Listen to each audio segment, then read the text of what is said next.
Bases dropped on a rescheduled match day Thursday. Hashtag Thursday thoughts as well. U.S. Open Cup madness continues to be maddening at times. It was maddening for a few teams last night around the tournament. We'll get into that here in just a bit. Atlanta United and Charleston Battery will be played tonight at 7 o'clock at Fifth Third Bank Stadium. It is a closed-door match. Due to the late rescheduling, you can't scramble up enough staff and security to get this done with basically no notice. It was announced, 5:30, 6 o'clock yesterday? It's a little difficult to make all of that work. The match will be available on ESPN+. There will not be local radio. It's the same as it was before. It's a U.S. soccer tournament, and all the rights are held by ESPN+. We can tell you that on Soccer Down Here, we will have a pre-match show and we will have a post-match show. Pre-match show will start around 6 o'clock this evening, and the post-match show will start a couple minutes after the broadcast finishes tonight. So we'll be able to do that, just can't provide any kind of radio coverage of the match tonight. It's going to be an interesting one, and we'll get into all of the facets of it. Doug Robertson will join us at 10:30 as he catches us up on all of the soap opera-esque drama around this match and the reschedule and accusations and Twitter bombing and all kinds of things that have been going on. But, John, let's talk about the good things in the tournament first. And last night, I think it was a good night for the tournament. There were some really compelling matches across the country. And you had some that took a little more than 90 minutes to come up with an actual decision. And you had some old derbies that came back up with this particular round. And, you had some of the teams from the lower divisions kind of hang out for a while. And then you had the higher division teams make their way through. And then you had some folks a little later on who turned things into cup sets. So I think you pretty much touched every single touchstone when it comes to Open Cup, and it happened yesterday. Well, let's just start from the beginning of the night. DC United hosted Philadelphia at Audi Field, and both teams had a good number of first-choice players available, as many as they could field in this one. Both teams were missing players due to international duty. It was an entertaining one. It took 90 minutes with no goals. Then it goes to extra time, and Anthony Fontana opens the scoring for Philadelphia very late, and it looks like the Union are going to find a way to win this. But then Chris McCann shows up, 118th minute equalizer, and then Luciano Acosta is tripped up in the box. I think there's two different players that you could have called the foul on, and Wayne Rooney converts a penalty in the 120th minute. Yes, Wayne Rooney played 120 minutes in this, and he played some of it as a holding midfielder because of what DC had available. And that's a captain. That's the reason why when people criticize the Wayne Rooney signing, they were wrong. They were 100% wrong, because Wayne Rooney's not your typical superstar of European football who's coming here for just a payday. Played 120 minutes on a Wednesday in the Open Cup, some of it as a defensive midfielder, and steps up when his team needs him. It's a big win for DC, and we'll see if it's a hit at all in Philadelphia. I don't think so. I think they're going to be disappointed, but they're going to be able to bounce back quickly. But for DC, they move on in the tournament and keep winning, and DC's a club that wants to win trophies. They're still alive in this one. And you look at the headlines. Last gasp Wayne Rooney penalty sends DC United through an Open Cup. Wayne Rooney, DC United find late spark in reigning U.S. Open Cup victory. Union stunned by late DC United. Knocked out of U.S. Open Cup 2-1 in extra time. So, I mean, it's I want to see what DC United brings to the table from this point forward. I mean, we saw I mean, I don't want to necessarily refer to it as a gut check, but I mean, if this was, you had players playing 120 minutes, that a lot of folks would sit there and kind of cock their head sideways and go, really? Yes, really. That's what this means. Yeah, it's what it means to some, and it's a credit to why Wayne Rooney has been such a lift to DC United and such a perfect fit. If you're going to invest in a player like that, you hope you get this type of return, and this is a big return. This is the type of performance, and this is the type of win that, later in the season when players are tired and they think about not giving 100%, they're going to see their captain doing it, and you can't hold yourself to a lesser standard. So. Good on Wayne Rooney, good on DC for getting this win here over Philadelphia and moving on. NYCFC didn't have to work quite as hard. They won 4-0 over North Carolina FC at St. John's University. Pretty dominant performance from NYC. Not a ton to dig into. Headlines, Keaton Parks with 2 goals. NYC did what they had to do, and they advance. Yeah, you get an own goal in the 25th, and then Jesus Medina puts one in at 45 and 2. And, yeah, Keaton Parks to me was the big flag waiver moment from this particular match. 2 goals, 24 minutes apart. And NYCFC, in the buzzing of all of the matches that you and I did last night, and I'm sure that everybody did that subscribes to ESPN Plus, you're buzzing through and you sit there and you see an update. I looked at it and it was 3-0 in the mid 60s. And I'm like, okay, NYCFC has this one in control, on to the next. So that was pretty much how I viewed this when you kind of looked at the scoreboard. You ducked in on it. You saw NYCFC was in control, and you moved on to the next match. Yeah, it was a pretty dominant performance from early on. One that wasn't dominant, but the home team did end up advancing. Cincinnati over Louisville 2-1. Fernando Adi opened the scoring for Cincinnati, but it was Kekuta Mane in extra time that is your game winner, and Cincinnati wins the rivalry match with Lou City. Dirty River Derby. I did not know that was the I've name never of heard this that particular... before last night, so I'm Yeah. a little skeptical that that's actually a name of this, because I had never heard that before last night. No, and in all of the research that I had done leading into this one, I had seen, and the resurrection of the Dirty River Derby. Okay. Adi, when he scored, it was through the wickets, and there wasn't a whole lot of celebrating from Adi when he put it in, and I think it was more relief than anything else that Fernando Adi had gotten something on the board.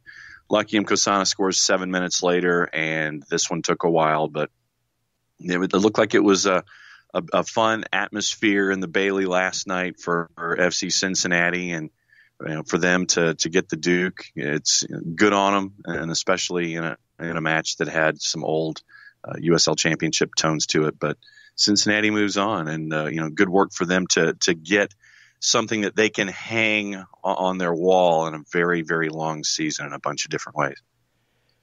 Minnesota 4-1 over Sporting Kansas City. That we've seen this matchup in the Open Cup quite a few times. It's a statement win for the Loons, and it's a statement for Darwin Quintero, who had been struggling from open play.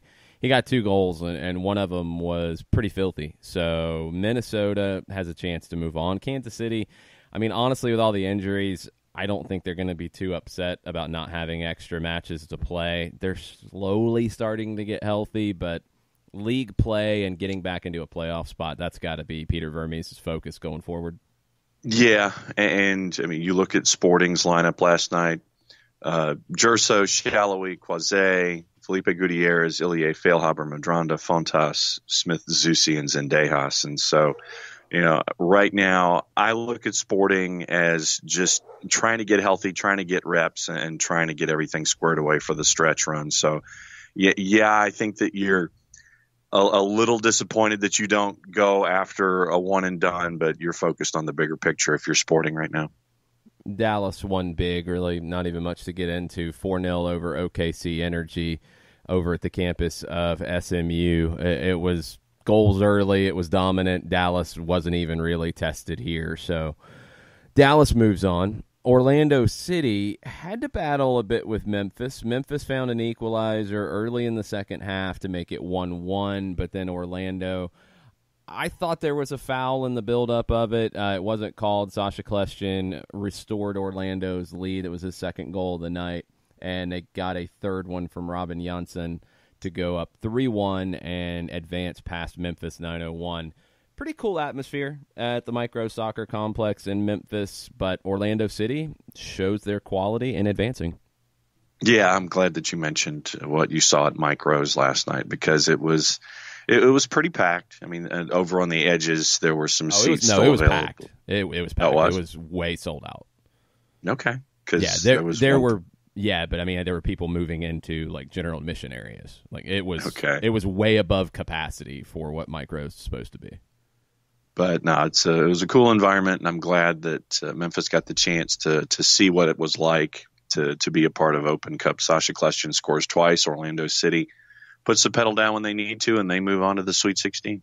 Yeah, no, to clarify, there were some open seats on the broadcast. I'm not sure when you saw it, if it was late and people were already leaving after Orlando went up 3-1 or not, but no, this was early.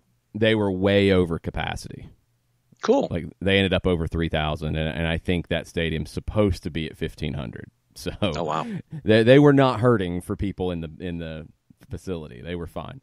Another one that was weird in terms of people in the facility, because you couldn't really see them on the broadcast until they changed the camera angles. New Mexico and Colorado. I have no idea why they didn't put people on the opposite side. I have no idea why they didn't put them in front of the camera. They were all on the camera side. It's absolutely baffling, because they were loud and it was intense, and it was mostly New Mexico fans. So from reports that I've seen, it was a predominant New Mexico crowd at Dick's Sporting Goods Park, and that was what New Mexico needed. They get an equalizer in the 95th minute from Kevon Frater. That sends it to extra time. Neither team could find a winner in extra time. It finishes 2-2, and then New Mexico keeps their head and advances 4-2 on penalties. So Somos Unidos is still alive. Yeah, and Frater, I mean, if you haven't seen New Mexico United, Kevon Frater, Santi Moar, A, B. Devin Sandoval would be like, right there as well for those that have watched Atlanta United too. But Kevon Frater, it's another moment for him this year where he's come up big, whether it's been in USL Championship play or now in Open Cup. But yeah, 2 misses for Colorado, and one was by Danny Wilson and one was Sam Nicholson, and that was the one that sent everybody home. But good on New Mexico United. I love this story, and I love that they're continuing to rock and roll the way that they are, and waiting for another 45 or 50 minutes to see how it's going to be in the next round. And does the Lab get a match coming up in the round of 16? That to me is the question, and I would love to see that kind of an environment. Yeah, Cody Mizell from the Atlanta area made a save on Wilson, and then Nicholson's penalty was over the bar, and Chris Wehan had to convert to win it for New Mexico, and he did, and they celebrated with their fans. It was a very cool moment.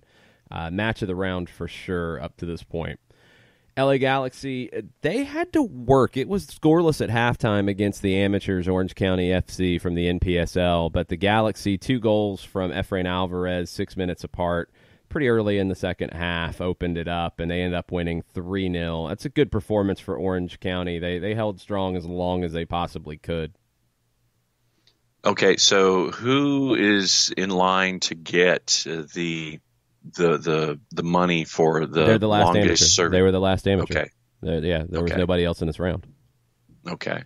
So Orange County gets the check, and having voting every week for Players of the Week, I have put in votes for Frischnecht when it comes to what we're seeing from Orange County. So it was kind of cool to sit there and see them hang with them for 45 minutes.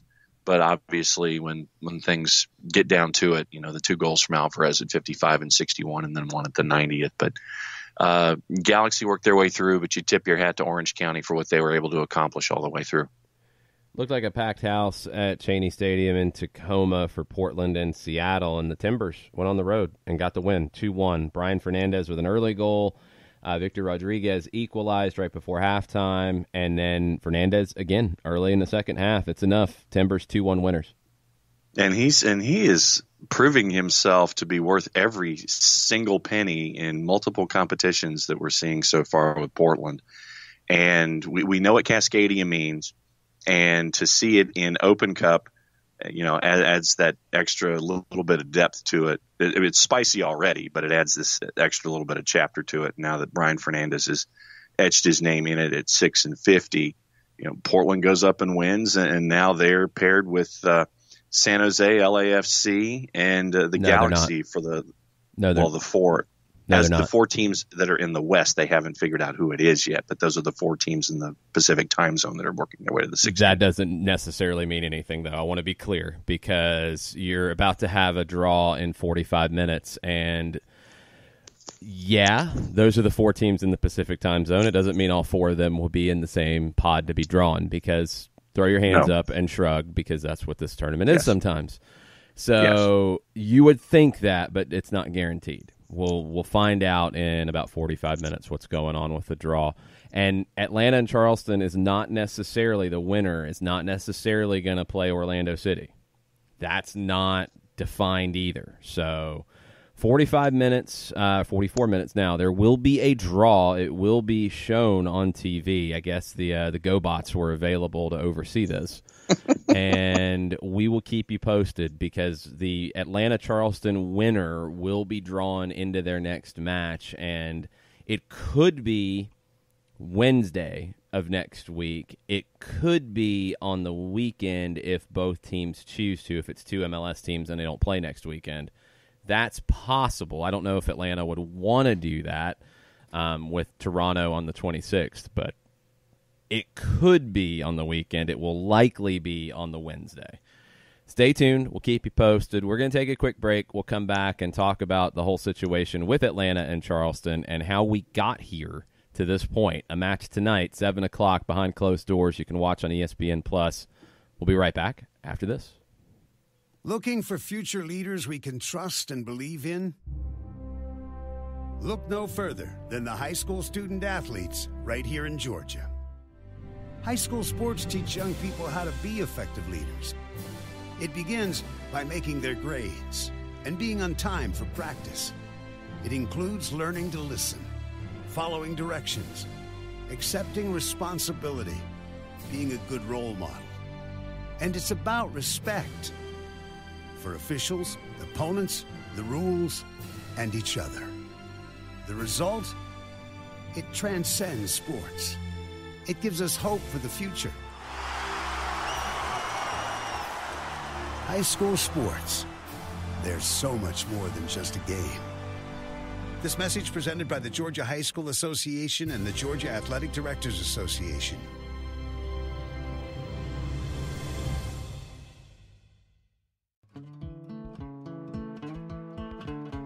Today's show is presented by Appolinsky & Associates, personal injury lawyers with over 30 years of experience, supporters of Atlanta United, Faction, and Inter-Atlanta Youth Football Club. If you've been hurt in a wreck, contact Steve today at steve@aa-legal.com or call in 24/7 at 404-377-9191. The initial consultation is free. We know that every driver is different, and a one-size policy does not fit all. That's why Country Financial offers a variety of discounts, so you get the coverage you need and the savings you deserve. From good driver to good student, multi-policy to multi-car, we've got a discount to suit every driver. Call Jason Wright at 678-568-6871 today to see what you could save. On Facebook at Jason Wright Agency or by phone at 678-568-6871. Discounts vary by state. Policies issued by Country Mutual Insurance Company, Country Preferred Insurance Company, or Country Casualty Insurance Company, Bloomington, Illinois.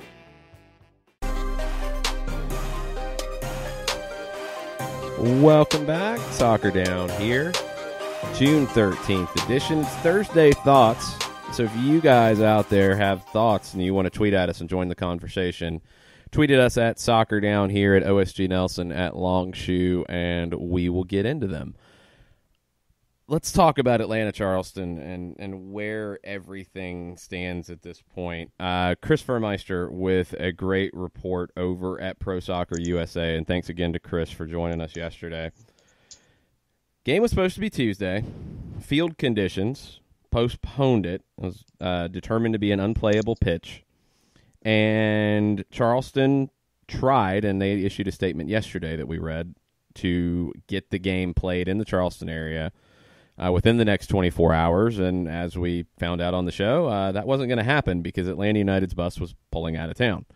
So Charleston issued a statement after U.S. Soccer issued their statement to say that the game was being played. And in the U.S. Soccer statement, they said, despite Charleston's efforts to secure a new venue for the match within 12 hours for Thursday, U.S. Soccer determined the match would be played in the venue that holds Atlanta United 2 games.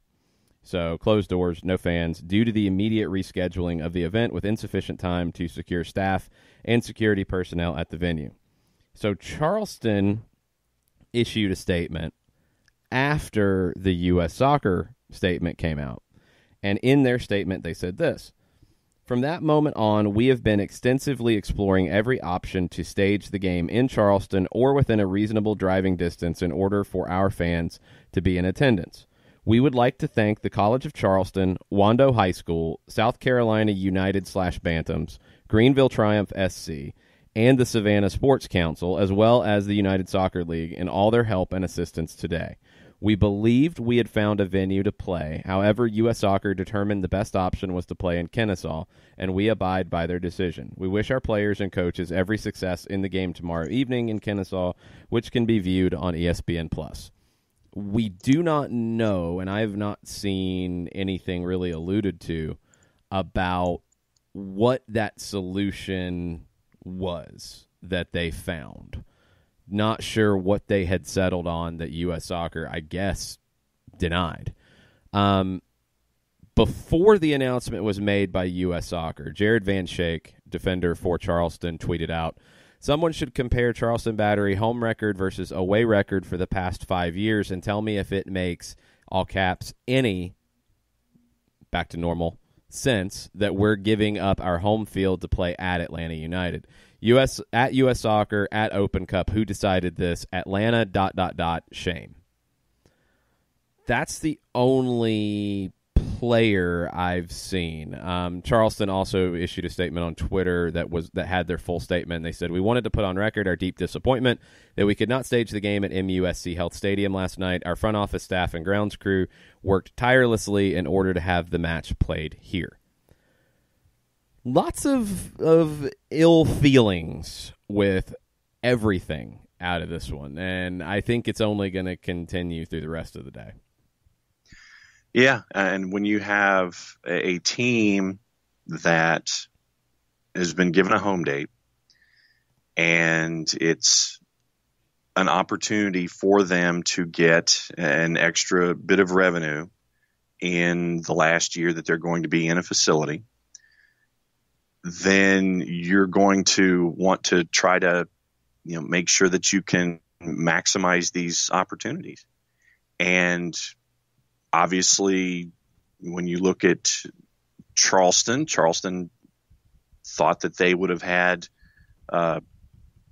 first dibs on trying to figure out, okay, so if we can call X, Y, Z, A, B, C, D, 1, 2, and 3, then we can still have that home date, even though there would be a cost outlay and all that kind of stuff. It wouldn't necessarily be the full revenue that they would have had otherwise. And you're going to want to try to hang on to those kinds of things as best you can. But, ultimately it comes down to U.S. Soccer and whatever timetable they set forth to sit there and say, okay, well, if you can't figure it out, then we'll come up with a solution for you.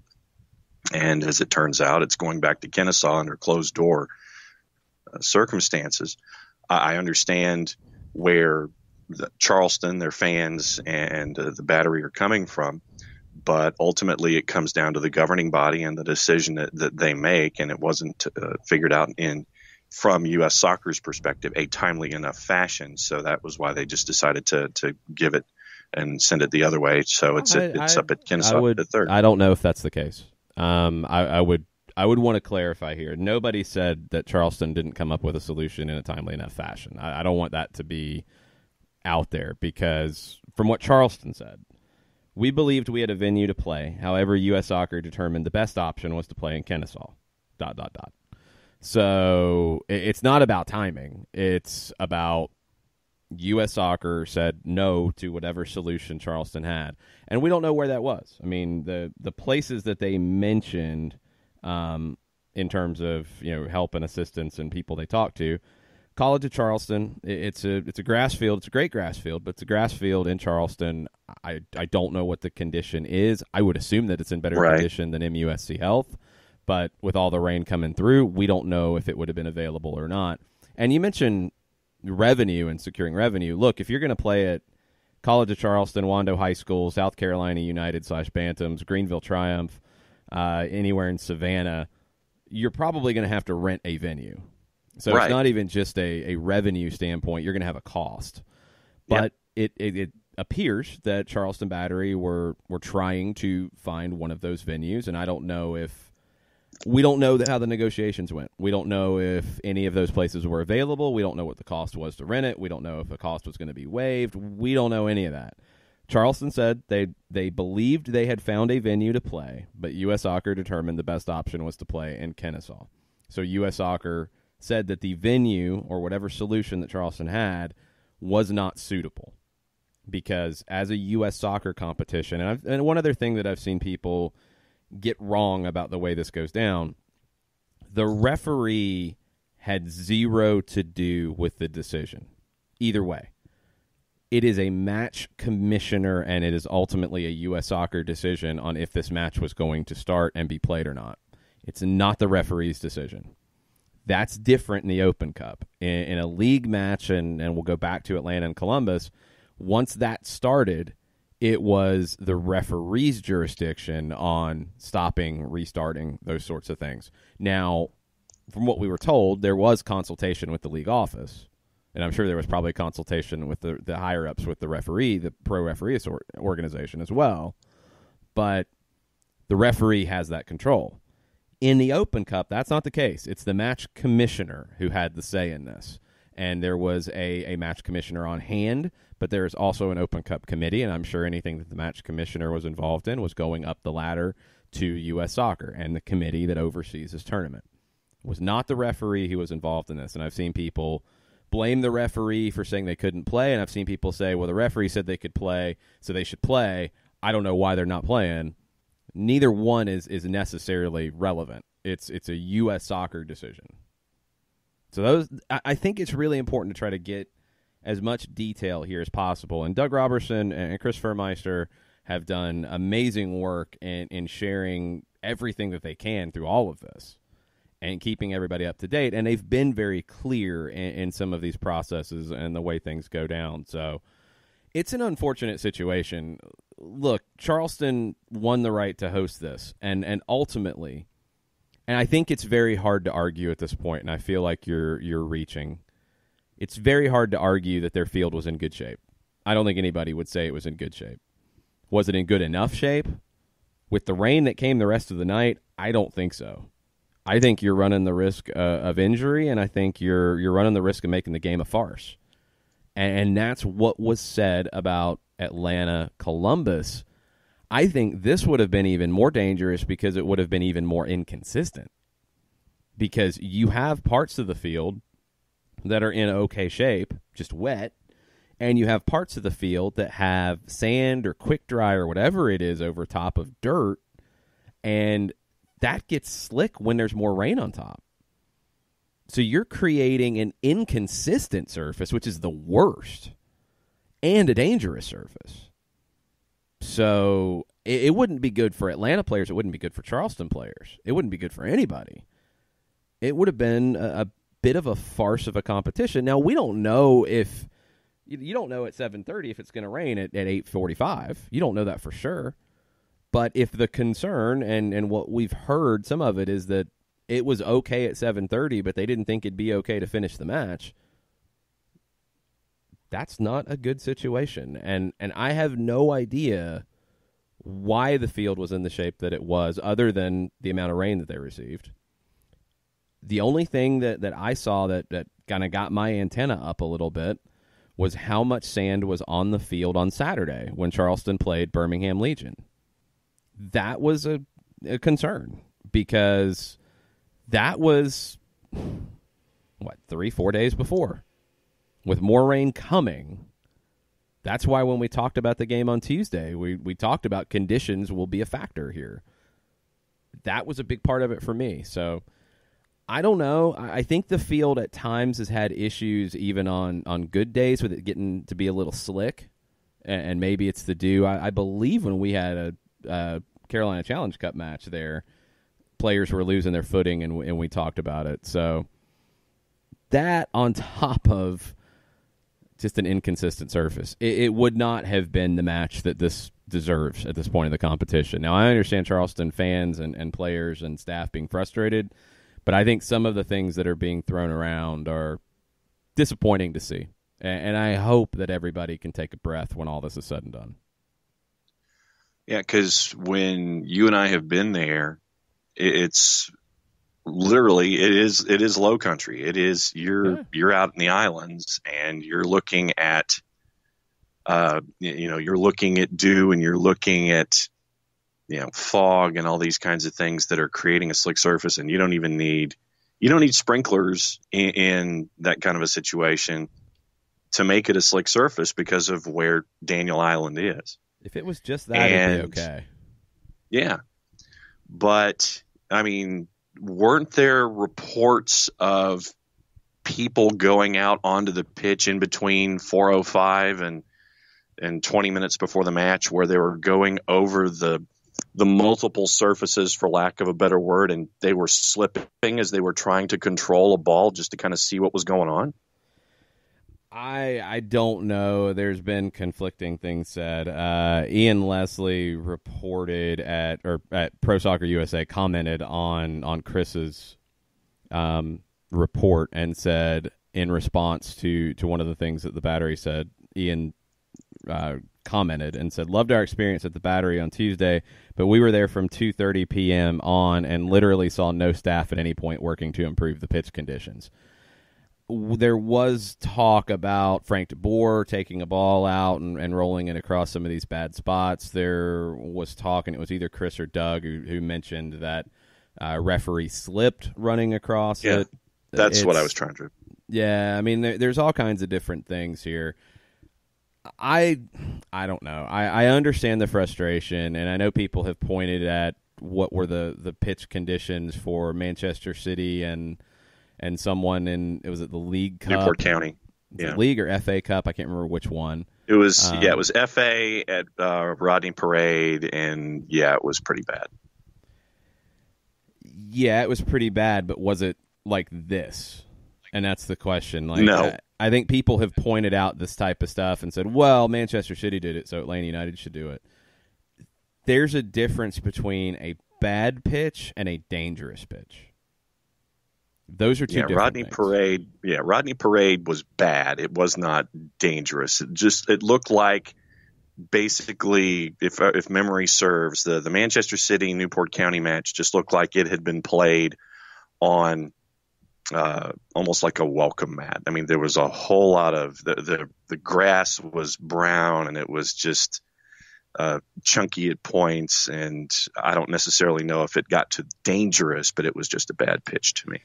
Yeah, I mean, when it's chunky and stuff, it's bad, and it can have problems, and people can get hurt. That is true. But this is a different situation where you're creating these slick spots, and it's just it's not ideal in any way, shape, or form. So the match is going to be in Kennesaw. There will not be any spectators are allowed inside. I'm not going to be there because we're going to do pre-match and post-match, and I'm going to do that from the home studio here. So we'll be on around 6 o'clock with pre-match. It'll be around the time the lineups will come out. We'll see if there's any changes to them, and then we'll be back after the broadcast goes off the air on ESPN Plus for an hour of post-game, and would love to have you guys involved in terms of tweeting your thoughts and sharing what you thought about the match, and we'll do it as close to a full-time report type of format as we can. So it won't be a Five Stripes countdown. It won't be a full-time report, but it'll be a reasonable facsimile of them because that's the best we can do. Since we can't carry the game. We tried. We tried again, and I want everybody to know that We tried again when it was announced as a closed door. Atlanta United tried on our behalf since it was extenuating circumstances, to allow radio, and there's no way around the rights agreement. So nothing we could do. We tried a second time once everything was announced, but ESPN Plus will have the stream for you, and we will have pre- and post-match coverage here on Soccer Down Here. We're going to take a break, come back. Some of your questions on a Thursday Thoughts edition of the show right after this. A ranger station. I'd like to report a bear hug. Okay. I put out my campfire and Smokey Bear hugged me. So you drowned the fire, you stirred it, drowned it again, and felt that it was cold? Uh-huh. Yeah, he's just letting you know you did good. Bear hug from Smokey Bear. Status update. I'm gonna let you go now. There are many ways to start a fire, but one sure way to put it out.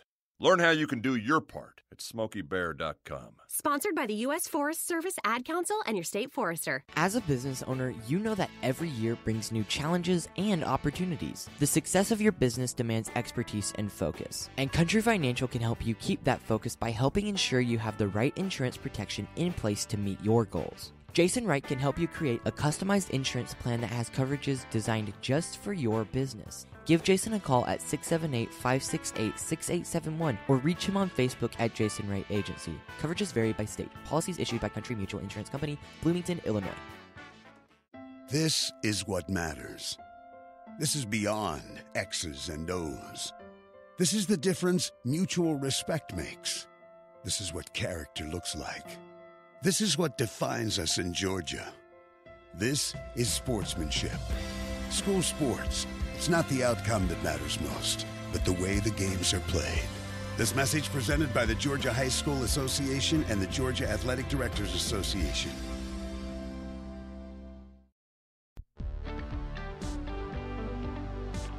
If you've been hurt in a car wreck, contact my friend Steve Apolinsky of Apolinsky and Associates. He's been representing individuals for over 30 years throughout Georgia and Alabama. Email him at steve@aa-legal.com or call him 24/7 at 404-377-9191. The initial consultation is free.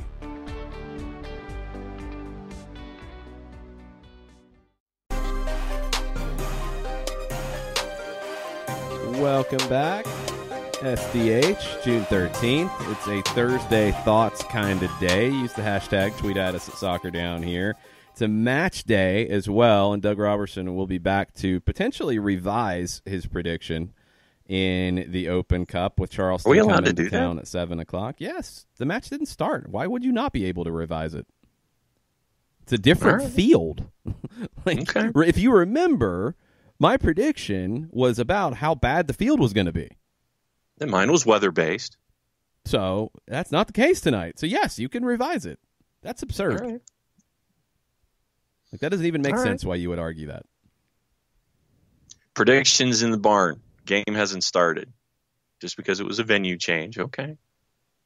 Yes. I think any reasonable person would say, yes, predictions were made with rain and a bad field in mind, and now no rain, not a bad field in mind. Okay. That's a whole different situation. So, yes, predictions will be revised. Okay. What do we have on the Twitters? Let's see. Going all the way back to yesterday, El Mataflow.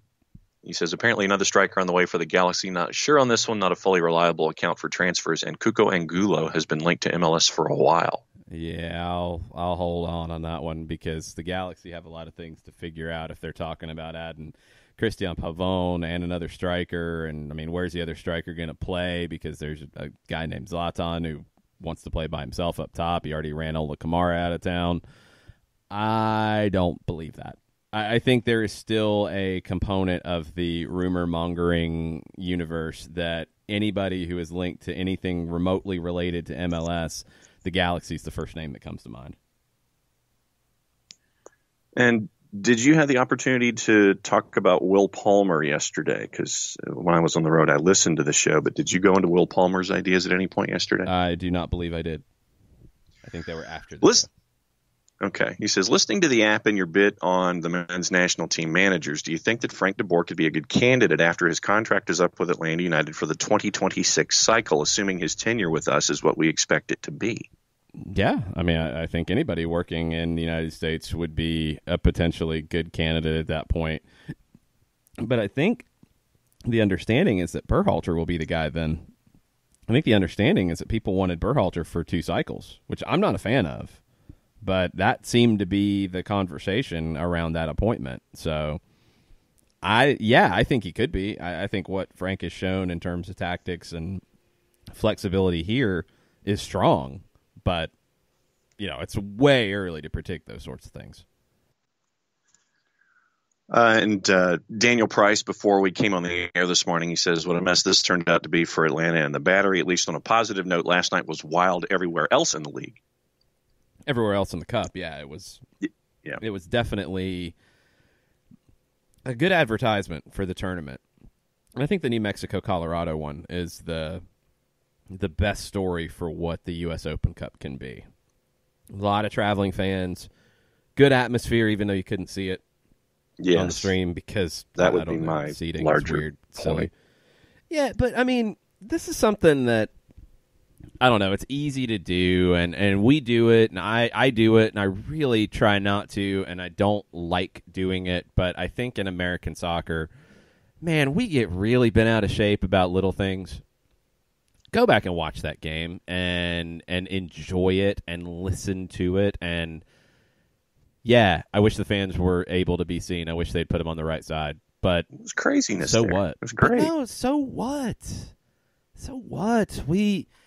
It's one thing, and it's something that I try to think about when I share things, whether it's here on the show or on Stoppage Time or on Twitter.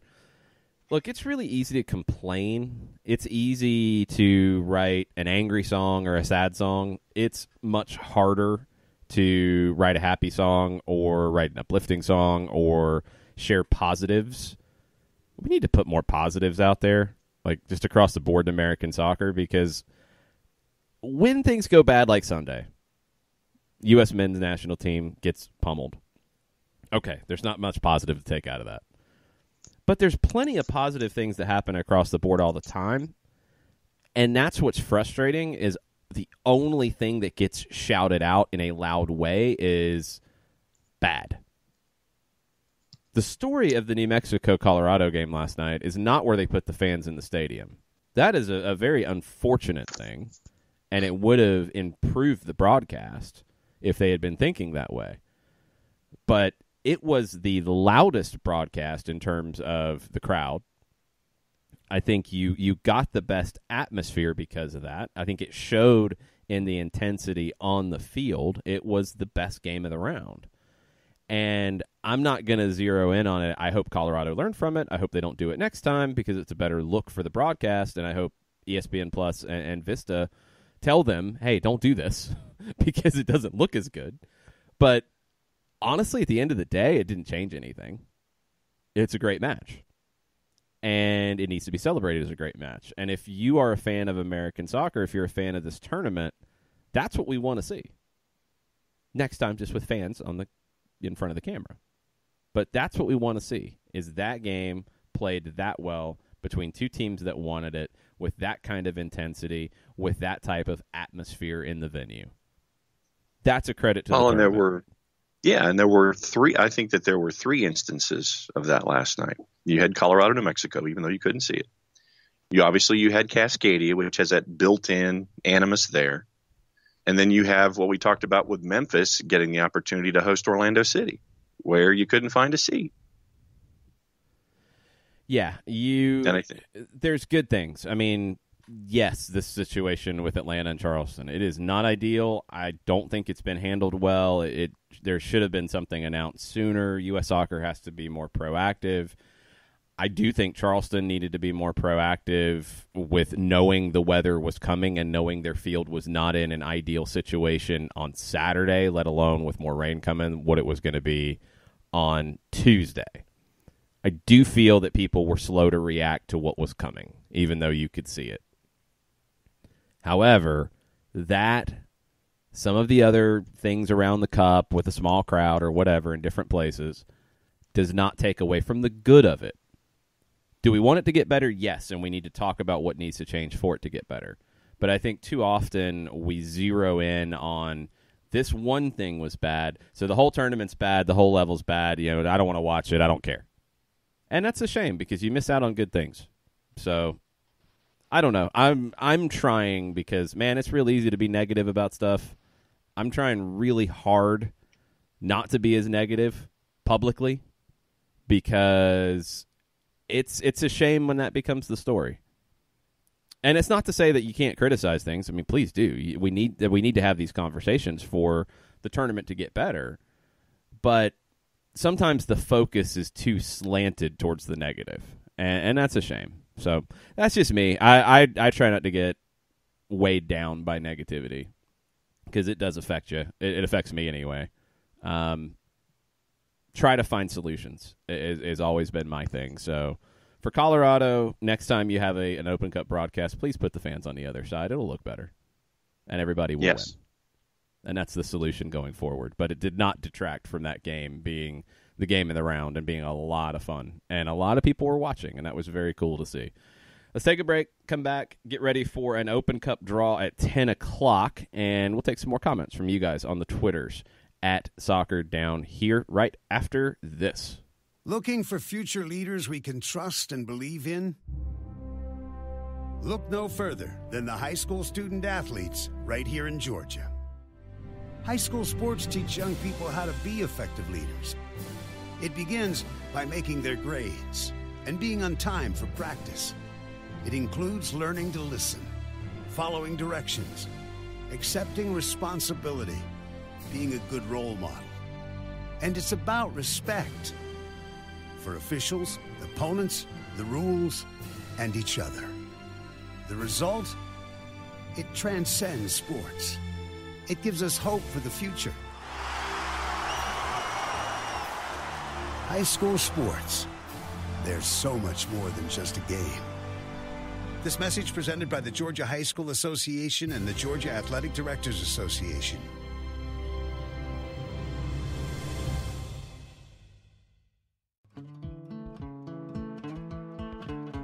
Today's show is presented by Appolinsky & Associates, personal injury lawyers with over 30 years of experience, supporters of Atlanta United, Faction, and Inter-Atlanta Youth Football Club. If you've been hurt in a wreck, contact Steve today at steve@aa-legal.com or call in 24/7 at 404-377-9191. The initial consultation is free. We know that every driver is different, and a one-size policy does not fit all. That's why Country Financial offers a variety of discounts, so you get the coverage you need and the savings you deserve. From good driver to good student, multi-policy to multi-car, we've got a discount to suit every driver. Call Jason Wright at 678-568-6871 today to see what you could save. On Facebook at Jason Wright Agency or by phone at 678-568-6871. Discounts vary by state. Policies issued by Country Mutual Insurance Company, Country Preferred Insurance Company, or Country Casualty Insurance Company, Bloomington, Illinois.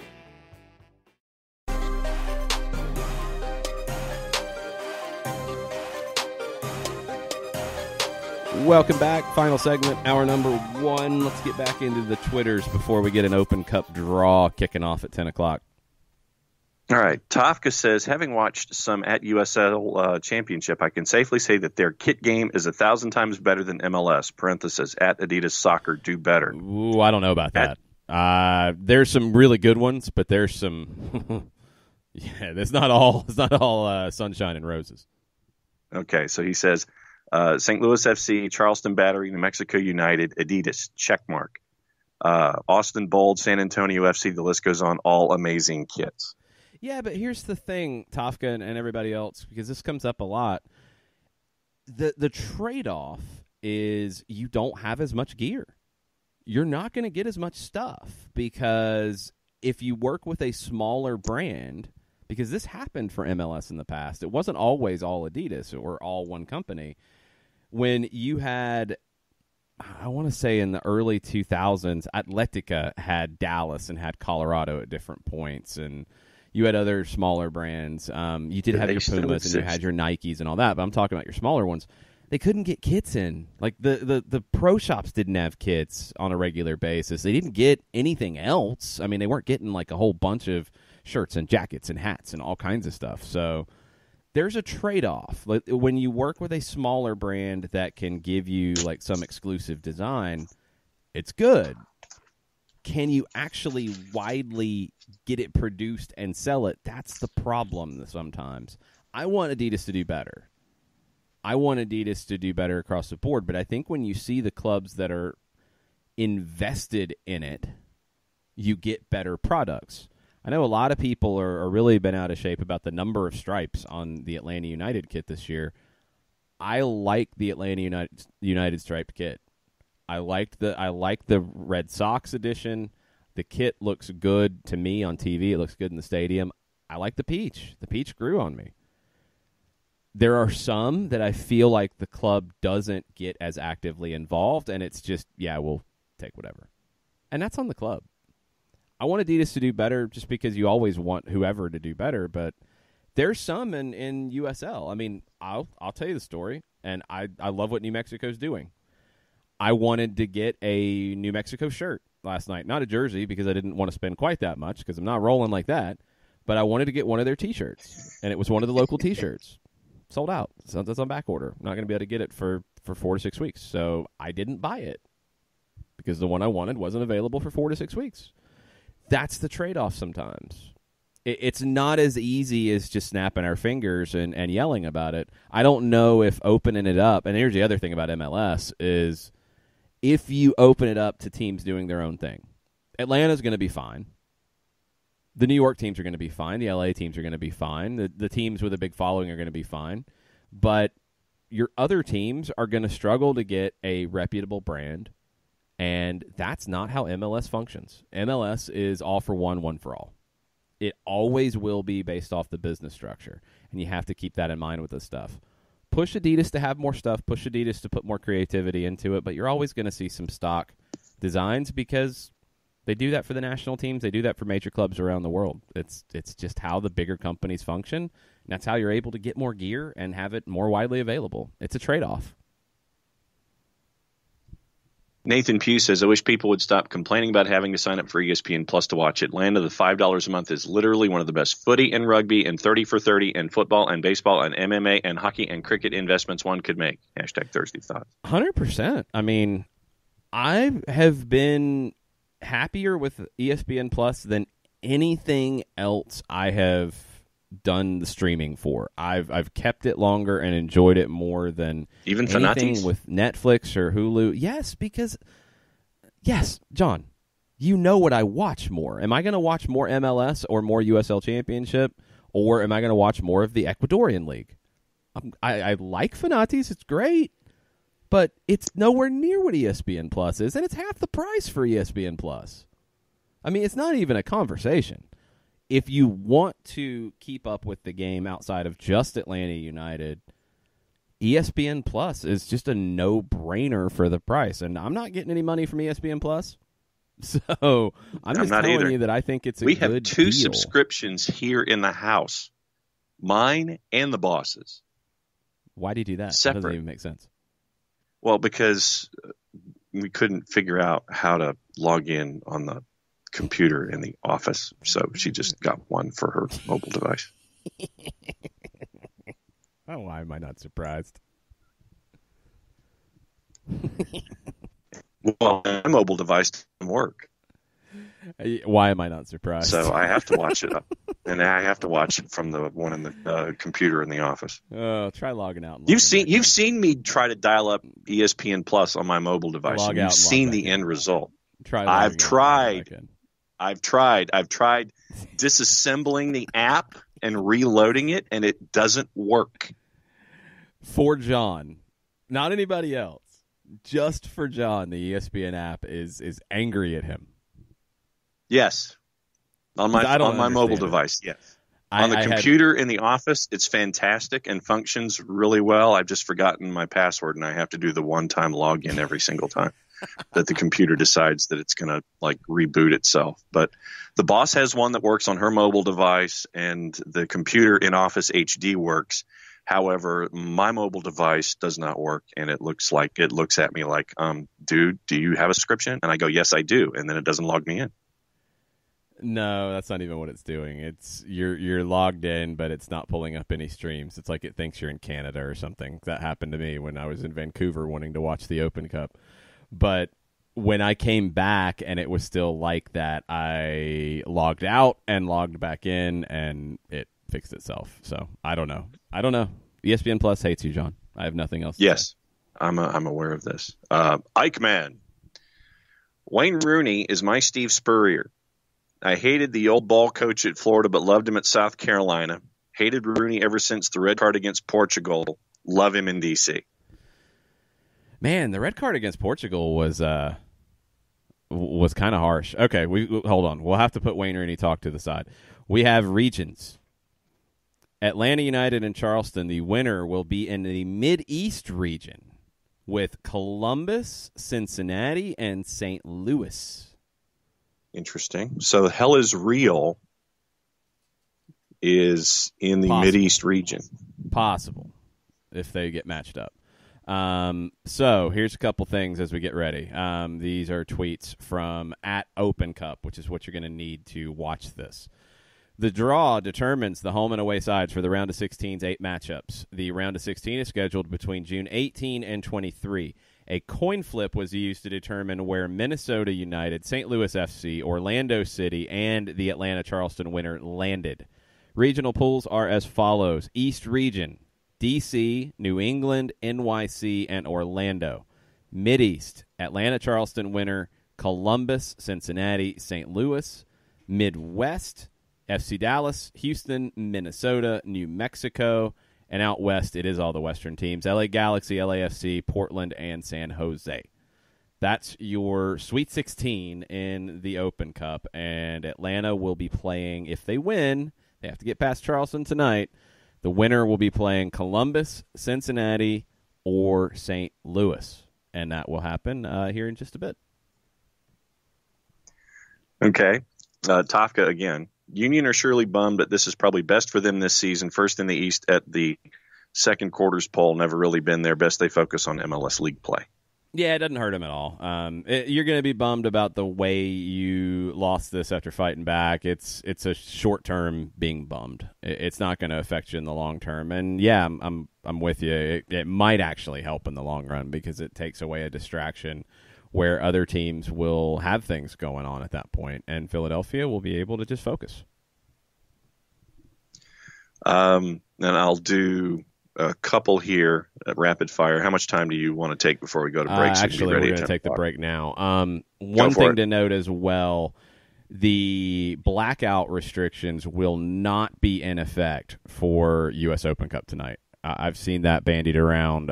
You will be able to watch Atlanta United and Charleston if you are in the metro Atlanta area. There's no blackout restrictions like you see for normal broadcasts because there's no other broadcast. This is it. This is the national. So it'll be available to you no matter where you live. You can watch tonight on ESPN Plus starting at 7 o'clock.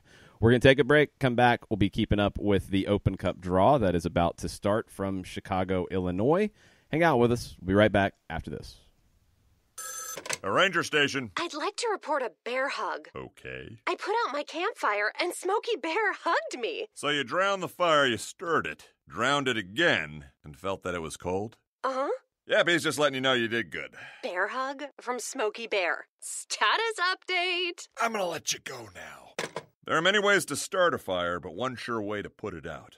Learn how you can do your part at SmokeyBear.com. Sponsored by the U.S. Forest Service, Ad Council, and your state forester. As a business owner, you know that every year brings new challenges and opportunities. The success of your business demands expertise and focus. And Country Financial can help you keep that focus by helping ensure you have the right insurance protection in place to meet your goals. Jason Wright can help you create a customized insurance plan that has coverages designed just for your business. Give Jason a call at 678-568-6871 or reach him on Facebook at Jason Wright Agency. Coverages vary by state. Policies issued by Country Mutual Insurance Company, Bloomington, Illinois. This is what matters.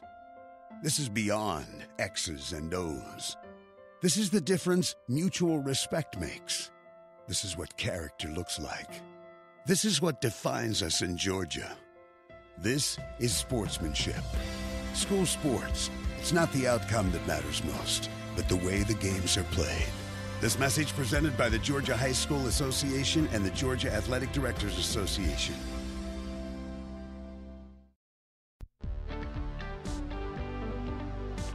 If you've been hurt in a car wreck, contact my friend Steve Apolinski of Apolinski and Associates. He's been representing individuals for over 30 years throughout Georgia and Alabama. Email him at steve@aa-legal.com or call him 24/7 at 404-377-9191. The initial consultation is free.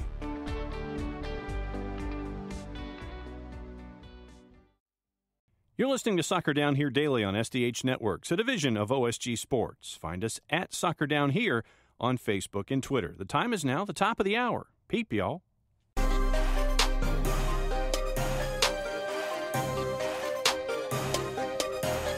Welcome back. Hour number 2.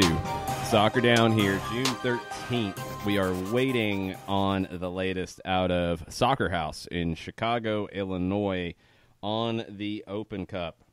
Atlanta could potentially, if they get past Charleston tonight, could potentially play one of Cincinnati or Columbus, or if I can find it because I just lost it because I can't remember things straight away. St. Louis, that's the other one I was looking for. Yeah, yes. No, I wrote them down. Yeah, thank you, because I could not pull it out of my head because, it happens sometimes. It's a busy day today. We have, I think, the best match so far in the Women's World Cup at noon, Australia and Brazil. Australia backs against the wall because they lost their opener, and I had them making the final. So come on, Australia. Against Brazil, who shocked everybody with a 3-goal performance from Christian to beat Jamaica. South Africa, China, 2 teams that both lost their opener. 3 o'clock, they're going to be battling to stay alive. But Australia, Brazil could be one of those 5-4 ludicrous games. So the game would be on ludicrous speed? Yes, if you know that reference from Spaceballs, which is an old movie. Good one. Well, a really good one. It wouldn't have been an old reference from me if it wasn't an old reference from me. Look it up. Google. That's what it's there for. All right. So just go ahead and butt in when we start getting matchups and things. Jane Ames. So the narrative from the Charleston Battery fans is everything was a go for kickoff till we complained to the USSF about conditions. I get they're upset, but can we say it's more than fair that we wouldn't want to risk player health? Don't know average USL pitch conditions, but theirs looked bad. Theirs looked bad. It did not look like your average pitch condition for USL, although I'm trying to remember who it was from the Tampa Bay Rowdies said that the game would have been played in USL Championship, and I don't think it was a compliment the way it was said. I didn't find that as a compliment at all. So take that for what you will. No, I don't have a problem with the club talking about the pitch conditions being unacceptable because they looked unacceptable.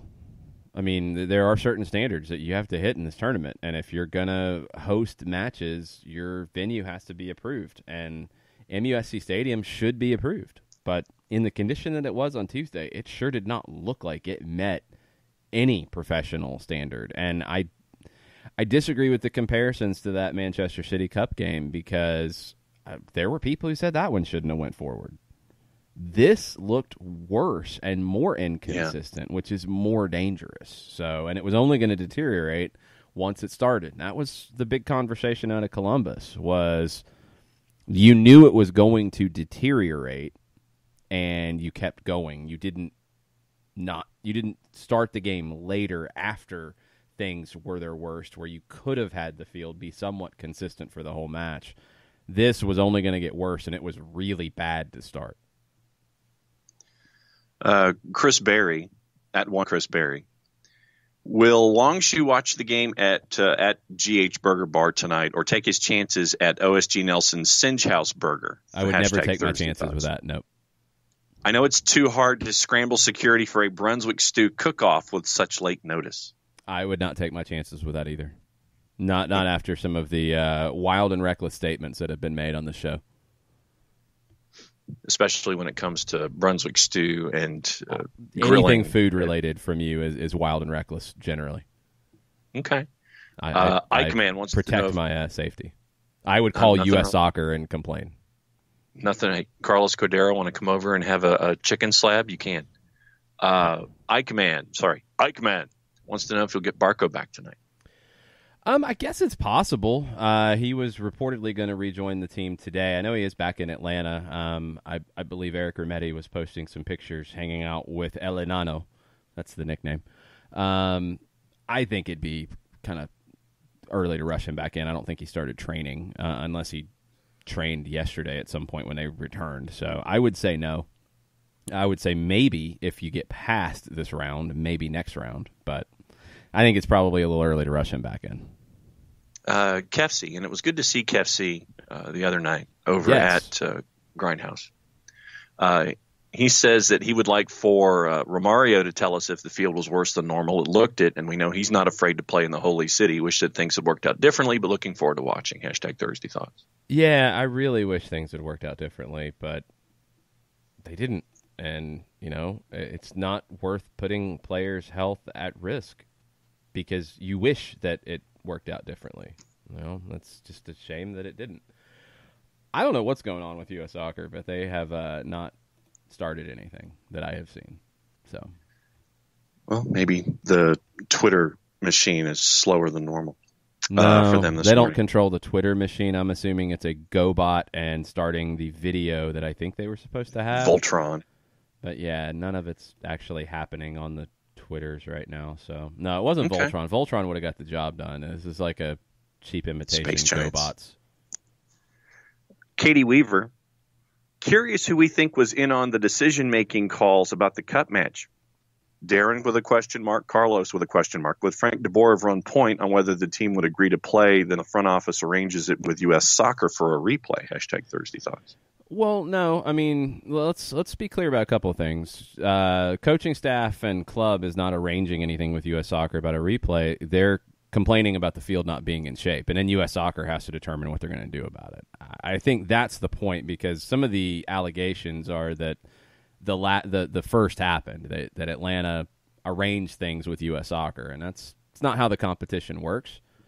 Complaining about the state of the field? Yeah, absolutely. And saying it's unplayable? It looked it. So all that's there, but then it's down to U.S. Soccer. And, well, first it's down to Charleston to try to solve it because they're the home team. Then it's down to Charleston to try to find a suitable replacement to get the game played within a reasonable amount of time. Then it's down to them to make a proposal to U.S. Soccer, and then U.S. Soccer has to make a decision. So that's kind of the process for it here. As to who is involved in that from the U.S. Soccer side, don't know. But as Charleston Battery said, they submitted a proposal that they thought was suitable to U.S. Soccer. U.S. Soccer said that Kennesaw was what was going to happen for this. That's all we know. We don't know what venue was proposed by the Charleston Battery to do it somewhere in the Charleston area. We know a list of places that Charleston mentioned in a press release, but we don't know which one of those they submitted to U.S. Soccer as a potential place. Michael Valverde says he's frustrated for the Charleston Battery and their fans. The Open Cup must go on. No one wins with closed doors at Fifth Third. Atlanta United. Weather is the only culprit, period. Breathe and play your best. The thing is, and we don't know what the status and the situation. The weather was the number one thing to it, but I don't think it was the only thing. The fields weren't in good shape to begin with on Saturday before the worst of the weather got there. That's my bigger question, is why it was like that to begin with. I haven't followed back over the last few weeks on how much rain they've had and if they'd had a bunch for a long time, and that's why you get to this point. But there was sand on the field on Saturday for their USL Championship match. It appeared there was more sand on the field for the match on Tuesday that was supposed to take place. It looked like it got worse from Saturday to Tuesday, but it wasn't good Saturday either. Let's see. Also on the board, Ricky Ricardo wants to know, does the lineup change in any way tonight from Tuesday's posted one? Don't know. It could, but we don't know. We're going to have to wait and see. About 6 o'clock, you would be able to see what that lineup is going to be, and have to go from there. Still nothing out of Open Cup. Yeah, nope. Tafka. Negotiation for the next kit deal should focus on more unique options between Nike, Adidas, Under Armour, Puma, and various other major international producers. It should be doable. I'm not saying all clubs have their own deal, but Adidas was terrible with boring. I think Adidas stopped John's call because he was reading reckless things. Are you back, John? Yeah. Okay, why don't you try that one again? Sure. Nothing like having a robocall duck in on your Skype line. Tafka. Negotiation for next kit deal should focus on more unique options. Between Nike, Adidas, Under Armour, Puma, and various other major international producers, it should be doable. I'm not saying all clubs have their own deal, but Adidas was terrible with boring templates. I think that's harsh. But I also think that what will decide it is how much money is going to be spent. Flat out. And you know that. Everybody knows that. It's who's going to buy the rights to be the kit manufacturer and supplier. That's what it's going to come down to. And that's welcome to modern sports. That's just where it's at. So I think at times we get really excited when you see some of the smaller teams, the amateur teams, lower division, semi-pro teams come up with a really cool T-shirt or a really cool kit, but they can't mass produce it. And it's like, we want that for every team, and it's just not possible. And also, I mean, it's going to come down to, okay, some of those you're working with a local print shop or whatever, they're not going to be able to give that club any money. They might be able to do a revenue share. Major League Soccer is going to be looking for whoever's going to bid the most. And I would assume that part of that bidding process is going to be some of these different manufacturers saying, we can give you more unique styles, we can give you more unique off-the-field gear, we can give you X, Y, and Z, and oh yeah, here's the check that we're going to give you. And ultimately, that check size, combined with the rest, but the check size is going to determine who the manufacturer is or if it gets split up. But Adidas is back for a while, I believe. I think they signed a new deal. Tafka says when we announced the draw the is pods, happening now, finally. Yeah, when we announced the pods or the regions or whatever they call them, he says that's an exceptionally favorable grouping if we advance past Charleston now, in all caps, advance past Charleston, Atlanta United. It does open the door. Houston will be playing Minnesota in the Midwest region, and Dallas will be playing New Mexico United. Ooh. And do we have locations yet? I believe that is in Dallas. I don't have the audio up because, we're doing things. Ah, okay. And Tafka did find Tafka found the Ludicrous Speed GIF, by the way. Good work. Good. That's a great movie. It's an old movie, but it's a great movie. Dallas will be hosting New Mexico. Okay. They did a cookie drive to have some funds for fans to go to Colorado. Like one of the local cookie shops donated money. Nice. Like some percentage of sales. And I saw on Reddit people were clamoring for a green chile drive to make the trip to Dallas. So see? And then Tafka says that was precisely his point. He says that should be a part of the negotiation perks in addition to the check that gets cut. Yeah, but I mean, it's all nice to say, but we know what's going to determine things. It's the check. Dollar bill, y'all. The rest of it is nice, and it's what I think. If you are and I would say probably, I mean, who would be interested? Under Armour, New Balance. Companies that are trying to get to Nike, Adidas level, because, look, Nike and Adidas are running things. If you're Puma, you're going to have to provide more than just money. You're going to have to sell it. So you're going to have to really work on those things. But ultimately, it's going to be the check plus the other stuff that's going to determine it. And I don't know if anybody can compete with Nike and Adidas money. I think Nike's going to go hard after it. I mean, that's what's interesting is that, they have the national teams. Adidas has MLS. I think both want what the other has, and they want all of it. And I don't know if they're going to be able to pull off getting both. But Nike's going to go after MLS when it becomes available. Absolutely. And looks like we have the West being a drawn. Spinning circle. So, because they've suddenly got a bunch of people watching. Now it's back. Yeah, the West is... I don't see any GoBots. I'm very disappointed. Yeah, big monitor. They've laid out the West, and the East. So now the East. Did they draw the East, or did it just pop up? It just popped up. What's going on? Orlando City, New England, DC so Orlando United, hosting and New NYCFC. England, DC hosting NYC. I'm confused at the process. Maybe it's just because of this, but Atlanta, Charleston will be going to Columbus in the Mideast region, and St. Louis will be hosting Cincinnati. Okay. I don't have sound on, so maybe I'm missing something. Maybe it happened and before it was broadcast. I don't know, but that's what happened. That's really strange. Okay, so yeah, Minnesota is at Houston. Atlanta Charleston winner Dallas will be headed to Columbus to face the Crew. San Jose to LAFC. And Galaxy to Portland.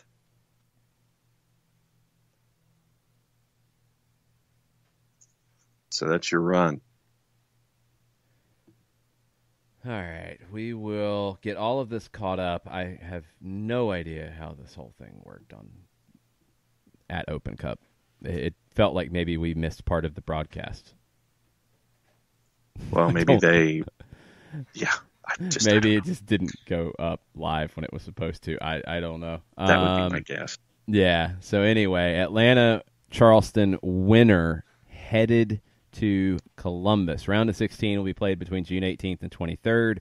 We'll get some updated info here shortly from Columbus as to the date that they choose for that and the date that's approved. And then the quarterfinals are on July 10th. I'm going to have to go back and watch this broadcast and figure out what happened because I'm confused. Yes. Mm-hmm. All right. But, yeah. You want to go to break so we can regroup here? Yes. Let's take a quick break, and we'll try to figure out what just happened, and we'll be right back after this. Looking for future leaders we can trust and believe in? Look no further than the high school student athletes right here in Georgia. High school sports teach young people how to be effective leaders. It begins by making their grades and being on time for practice. It includes learning to listen, following directions, accepting responsibility, being a good role model. And it's about respect for officials, opponents, the rules, and each other. The result? It transcends sports. It gives us hope for the future. High school sports. There's so much more than just a game. This message presented by the Georgia High School Association and the Georgia Athletic Directors Association.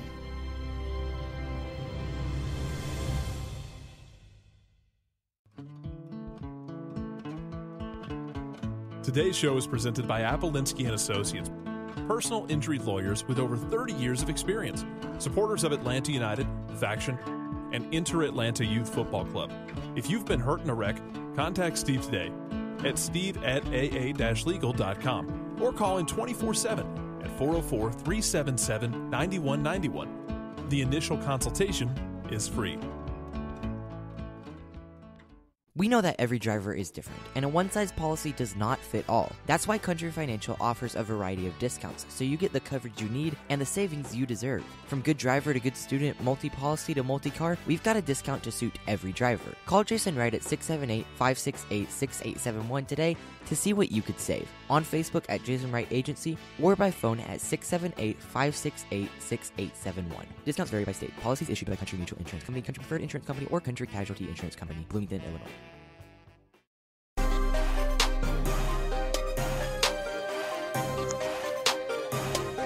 Well, an Open Cup draw happened. We didn't see it, or we didn't see all of it. We saw some of it. Didn't see all of it. Yes. I feel like maybe the go live button was not pushed. I'm assuming it was just that you missed that part. I don't know. Maybe it'll all be posted. Had issues. No. It's just. Were you involved in the broadcast of this, John? Let's make this clear first. No, I was not. Okay, well, we can't blame John. But you can. I just wasn't involved. No, I'm not going to do that. We're not going to throw baseless accusations out. But yeah, I mean, okay. Anyway, let's move on because we do have a draw. It is starting to be posted after everything now. It's still really slow, but okay. Midwest region: Houston hosting Minnesota, Dallas hosting New Mexico. That's going to be an interesting one, and I would assume that there will be some New Mexico fans who make the trip over. How long is that trip? Albuquerque to Dallas area. It's a haul. They might play in Frisco. They might play in Dallas. They played at SMU for the last one. I mean, it's a haul, but what's a haul? Like I don't know distances between New Mexico and Dallas. I do not know my Midwest and Western geography that well to know these distances off the top of my head. You want to go somewhere in the Google Southeast, Maps. I can tell you. Yeah, check it. Out there, I don't know. It's a long way. I know that much. It was a long way from Albuquerque to Denver, I would have imagined. Okay, so let's see. Assuming that it's going to be at the Hall of Fame complex. Well, we don't need that much detail. They played at SMU in the last one. They could play wherever this time. There's no telling. It is a 9.5-hour drive from Isotopes Park to Toyota Stadium. That's a long way. You can fly. It'll take you an hour and 40 minutes from $328. The New Mexico fans are crazy. They might drive. Some will fly, but they might drive. Okay. Here we go in a format that we can all read. New England goes to Orlando. NYC goes to D.C. Atlanta or Charleston, the winner goes to Columbus. Cincinnati goes to St. Louis. Minnesota goes to Houston. New Mexico goes to Dallas. San Jose at LAFC and LA Galaxy at Portland. That is your round of 16. Those are the 8 matches. One thing that was a little different here, and again, I don't know why it was different the way they did it. In the past, when they've done these types of draws, you see the situations where if one team advances, they host. If the other team in that matchup advances, they have to travel. You see that with some of the pod stuff that they do in the first round, the second round. They did not do that with Atlanta Charleston from what we know. It was just the winner of that game is a single entity in the draw. In earlier rounds, they have broken it up where if Atlanta wins, if Charleston wins, they do it that way. Not sure what the difference was here, or if it was just because of the nature of the match, but it was handled a little differently. I wondered if they would split up the possibilities. They did not. Whoever wins is going on the road. They're going to Columbus, Ohio next week sometime. And we'll start to get those types of announcements here shortly. It's the same thing we talk about a lot. We just want to see this tournament be taken seriously and given, professional types of production to get these things done. And It was just another awkward one, but it happens. I really hope it gets better. I really do. I don't want to be wondering what is going on when we're watching a draw for a tournament. And yes, so now I'm going through the replay right now, and we didn't get it until 2/3 of it was done. Yeah. Yeah, I mean, you didn't see the actual draw process for it. The only one that I saw the draw process for was New Mexico and Dallas and Houston and that round. So, yeah, I don't know. But this is, and as our buddy Jimmy Vance said, it's another big opportunity for Atlanta United to make an Open Cup run. They've got to do it. Yeah, no doubt. Because if you get an opportunity to face a Columbus Crew team that next week will not have Jossie Zardes, will not have Will Trapp, will not have Zach Steffen anymore, will not have Federico Higuain, you're facing a Crew team that didn't look all that convincing in their win over Pittsburgh. That's a winnable game. You got to get past Charleston first, and you got to get past an angry Charleston first. This game could have some edge to it because of everything that happened on Tuesday. If you get past that, then you're playing the winner of St. Louis and Cincinnati, and that's kind of a toss-up game in a lot of ways.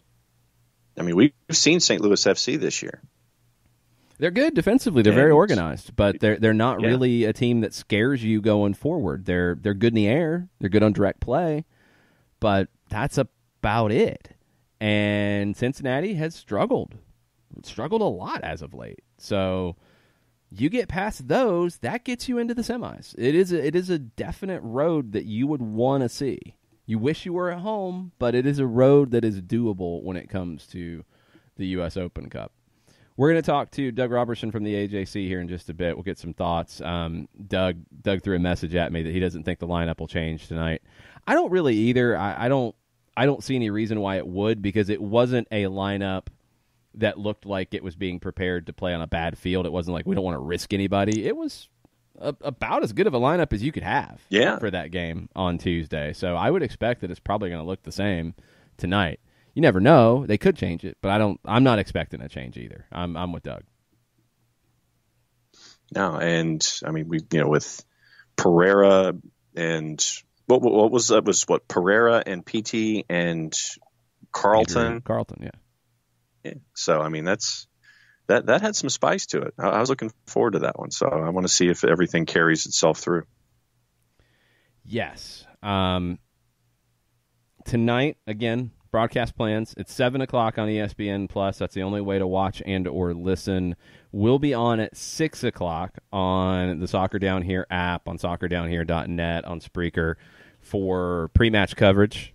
That'll end about 6:55, and then we'll be on after the broadcast concludes for post-match coverage. And would love to get your thoughts on both. Tweet at us, during the day for the pre-match show, and tweet at us during the game and after the game for the post-match show.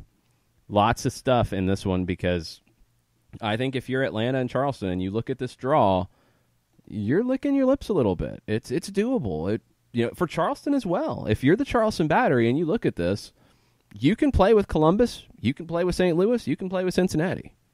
All those are possible roads for the Charleston Battery to find a way to the semifinals. And that would be an amazing run for them. And now, you already come in a little angry about the way things went down on Tuesday.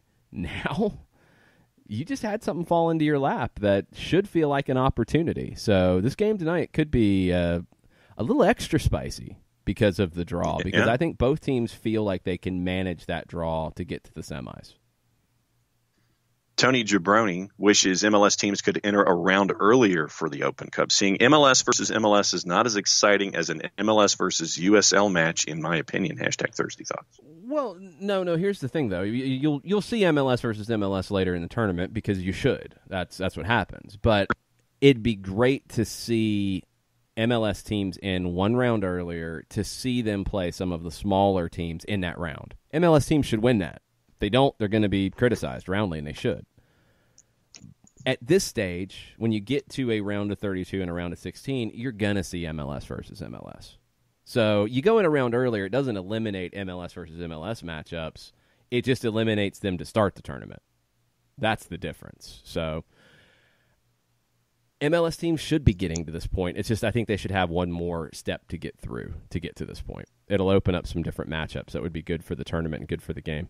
Let's take a break. Let's get Doug on the line after this. We'll get a new prediction because we know the field will be in better shape at Fifth Third Bank Stadium in Kennesaw. And we'll see what else has been going on in Doug's world since Tuesday because it's been a little hectic for him. We'll be back right after this. A ranger station. I'd like to report a bear hug. Okay. I put out my campfire and Smokey Bear hugged me. So you drowned the fire, you stirred it, drowned it again, and felt that it was cold? Uh-huh. Yep, he's just letting you know you did good. Bear hug from Smokey Bear. Status update. I'm gonna let you go now. There are many ways to start a fire, but one sure way to put it out. Learn how you can do your part at SmokeyBear.com. Sponsored by the U.S. Forest Service Ad Council and your state forester. As a business owner, you know that every year brings new challenges and opportunities. The success of your business demands expertise and focus. And Country Financial can help you keep that focus by helping ensure you have the right insurance protection in place to meet your goals. Jason Wright can help you create a customized insurance plan that has coverages designed just for your business. Give Jason a call at 678-568-6871 or reach him on Facebook at Jason Wright Agency. Coverages vary by state. Policies issued by Country Mutual Insurance Company, Bloomington, Illinois. This is what matters. This is beyond X's and O's. This is the difference mutual respect makes. This is what character looks like. This is what defines us in Georgia. This is sportsmanship. School sports. It's not the outcome that matters most, but the way the games are played. This message presented by the Georgia High School Association and the Georgia Athletic Directors Association.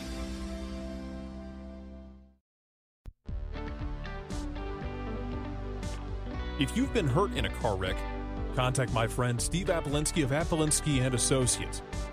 He's been representing individuals for over 30 years throughout Georgia and Alabama. Email him at steve@aa-legal.com or call him 24/7 at 404-377-9191. The initial consultation is free.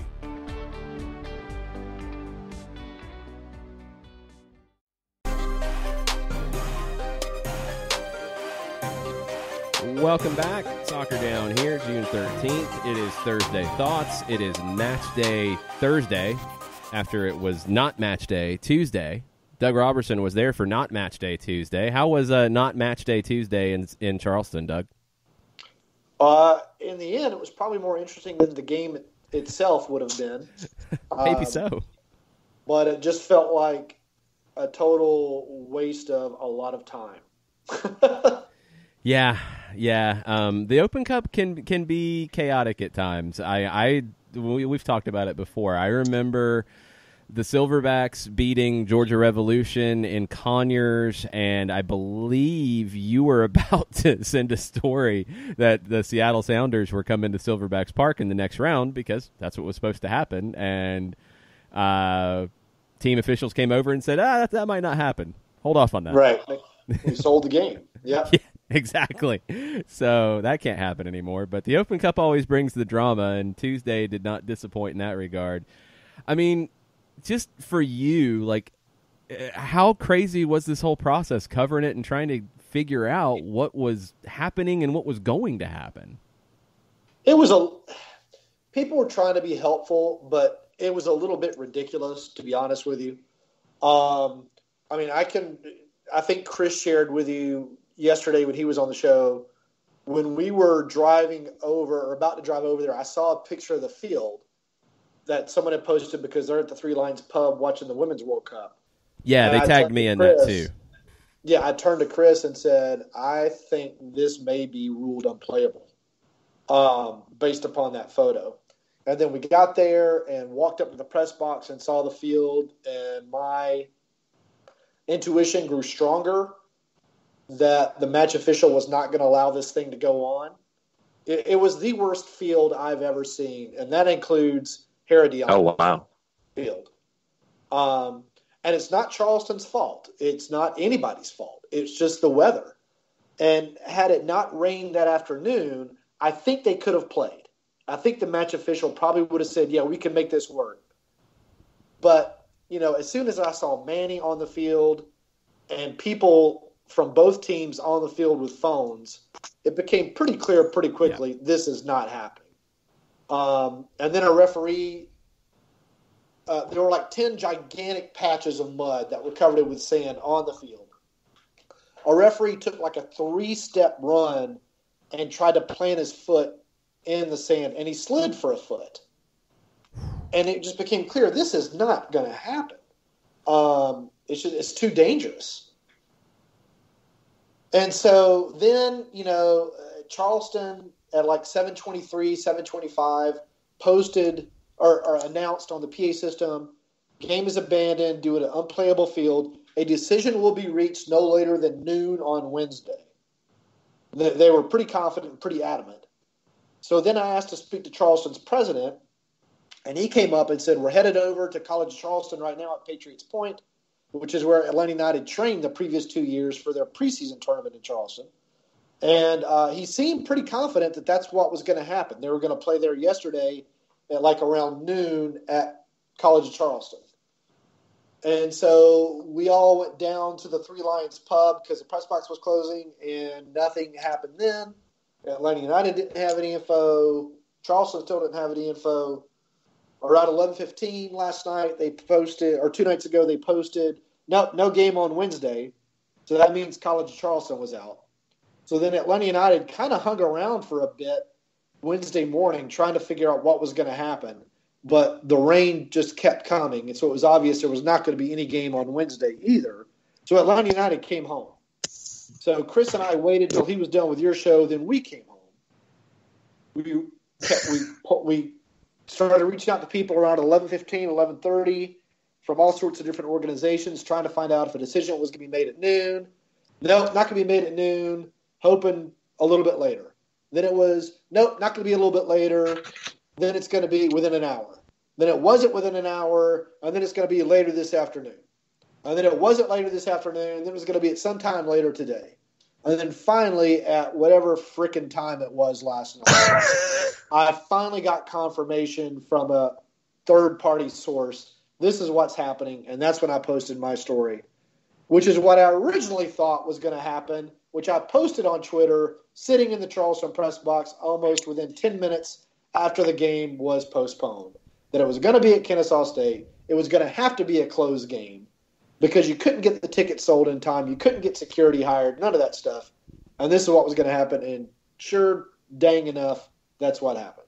Yeah, except for the very end of it, and John can corroborate this, that's exactly what I said sitting at Grindhouse Burgers in Decatur, that it's going to come to Kennesaw. But if they had been able to do that on Tuesday, then maybe you could have scrambled everything together in terms of security and staffing and all that. But by the time it was put together on Wednesday, and it sounds like, I mean, just judging from the fact that, okay, we're going to have an announcement, okay, we're not going to have an announcement, okay, it's going to be a while, okay, we're going to know something now. There was some back and forth, and by that point, there's no way you can staff a stadium in time. No, and people just don't, they didn't read the story and they didn't read the tweets. They just start throwing out theories and complaining.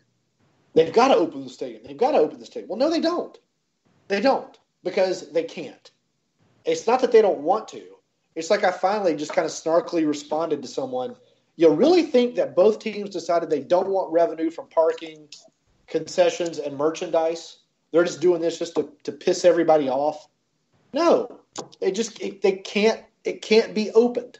It's really what it comes down to. When it comes to stories in your history of bylines, where does the craziness, head on a swivel, all of this news gathering, where does this story rank in all of your history of news gathering as to craziness when it comes to filing a story? I don't know. It was weird. I mean, my memory's so bad. I don't know if in 5 years I'll even remember any of this. But it was bad. Or it was odd, I should say. It's probably one of the odder stories I guess I've written on the Atlanta United beat. And the fact that they're having to go back to Columbus now is just a little bit of dark humor to me, considering the monsoon they played in up there earlier this year.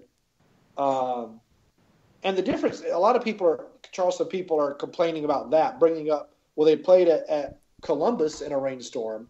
The difference between those two games, and because I was now at both, is the Columbus game, when it started, the field was mostly okay.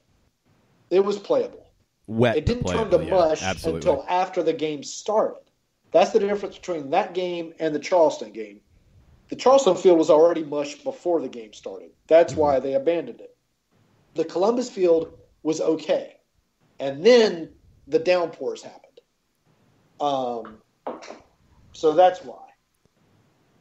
Yeah, the Columbus game to me felt like, all right, once you had that delay, then you need to really assess how playable this field is.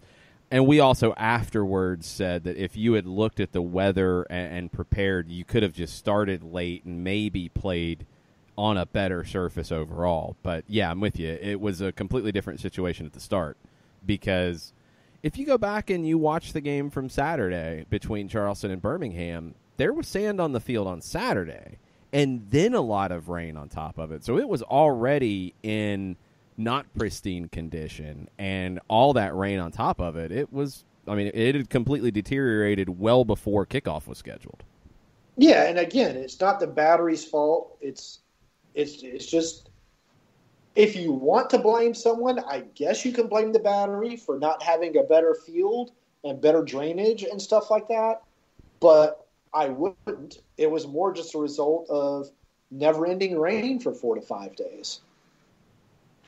And sooner on, and an alternative plan sooner than we can't do it now, then we have to come up with something with the anticipated weather. Now, I don't even think that is right because, I mean, Charleston deserved every right to every second to host that game in their stadium. And so the match official gets there that day. He can't go ahead and say this field is unplayable. He's got to give the battery, in my opinion, every opportunity to get this game in. And he did. And just that rain in that final 2 hours before the game just killed it. And by then, you can't move everything. Anyway, the TV truck is there. The food trucks are there. The game day personnel are there. That's just how it is. Right. The only thing you could have done differently, and we've seen it happen in the tournament before, it's usually the smaller teams that this is happening with, where, if you had a turf field, that was a solution. And the only one that we could really find that would have been a possibility and was not listed by the battery as one of the groups they talked to about potential other locations was Charleston Southern and their football stadium. It's turf. We weren't quite sure how wide it would get. But that's another difference, I think, if you compare, what's available in Metro Atlanta and what's available in Charleston. You didn't have as many artificial turf surfaces, so with all that rain, anywhere on grass ran the risk of being a problem. I think Charleston's field, just for whatever reason, was in worse shape to start with, and all that rain just made it completely, like you said. I mean, when you've got referees slipping after a 3-yard run, you can't play a cup match on that. No, and if there were just one spot on the field, maybe. Yeah. But there literally were at least 10. And most of them were toward the home side of the – I guess that's maybe how the pitch of the field is angled. But that's where most of the bad stuff was. Chris and I, as we were driving back from Charleston, an interesting scenario that I had thought of was – because the Battery have a game on Saturday at Tampa, I was curious if the USL tried to get that game moved to another point in the schedule to open up Saturday again, and maybe trying to play it still in Charleston with USSF kind of making a arrangement with, I guess, whomever was going to host the next game. They couldn't host it until Thursday or Friday. So that Atlanta United could still get days in between for rest and travel, or play the game, for example, at Tormenta on Monday as Charleston busts back from Tampa on Saturday. But obviously neither one of those things happened. Yeah, I'd love to hear some of the proposals that were made and ultimately shot down, because it sounds like there were multiple. There was definitely one that Charleston alluded to in their statement, that they made a proposal on hosting the game somewhere, and U.S. Soccer chose to have it played in Kennesaw. Right. Yep. That's but that's not my thing. That's the Charleston beat writers thing. Yeah, exactly. So I'm kind of beyond that circle of interest now. Well, let's get into the game itself, because I think all of this is going to add up to a spicy match tonight. I think Charleston and Atlanta both look at the draw that just happened and see that, hey, you've got Columbus in the next match, and Columbus has been struggling, and they're going to be missing a lot of people next week. And then you're going to have the winner of Cincinnati and St. Louis, another fairly manageable game in a quarterfinal. Both teams have to feel like, hey, we've got a pretty good pathway to a semifinal now.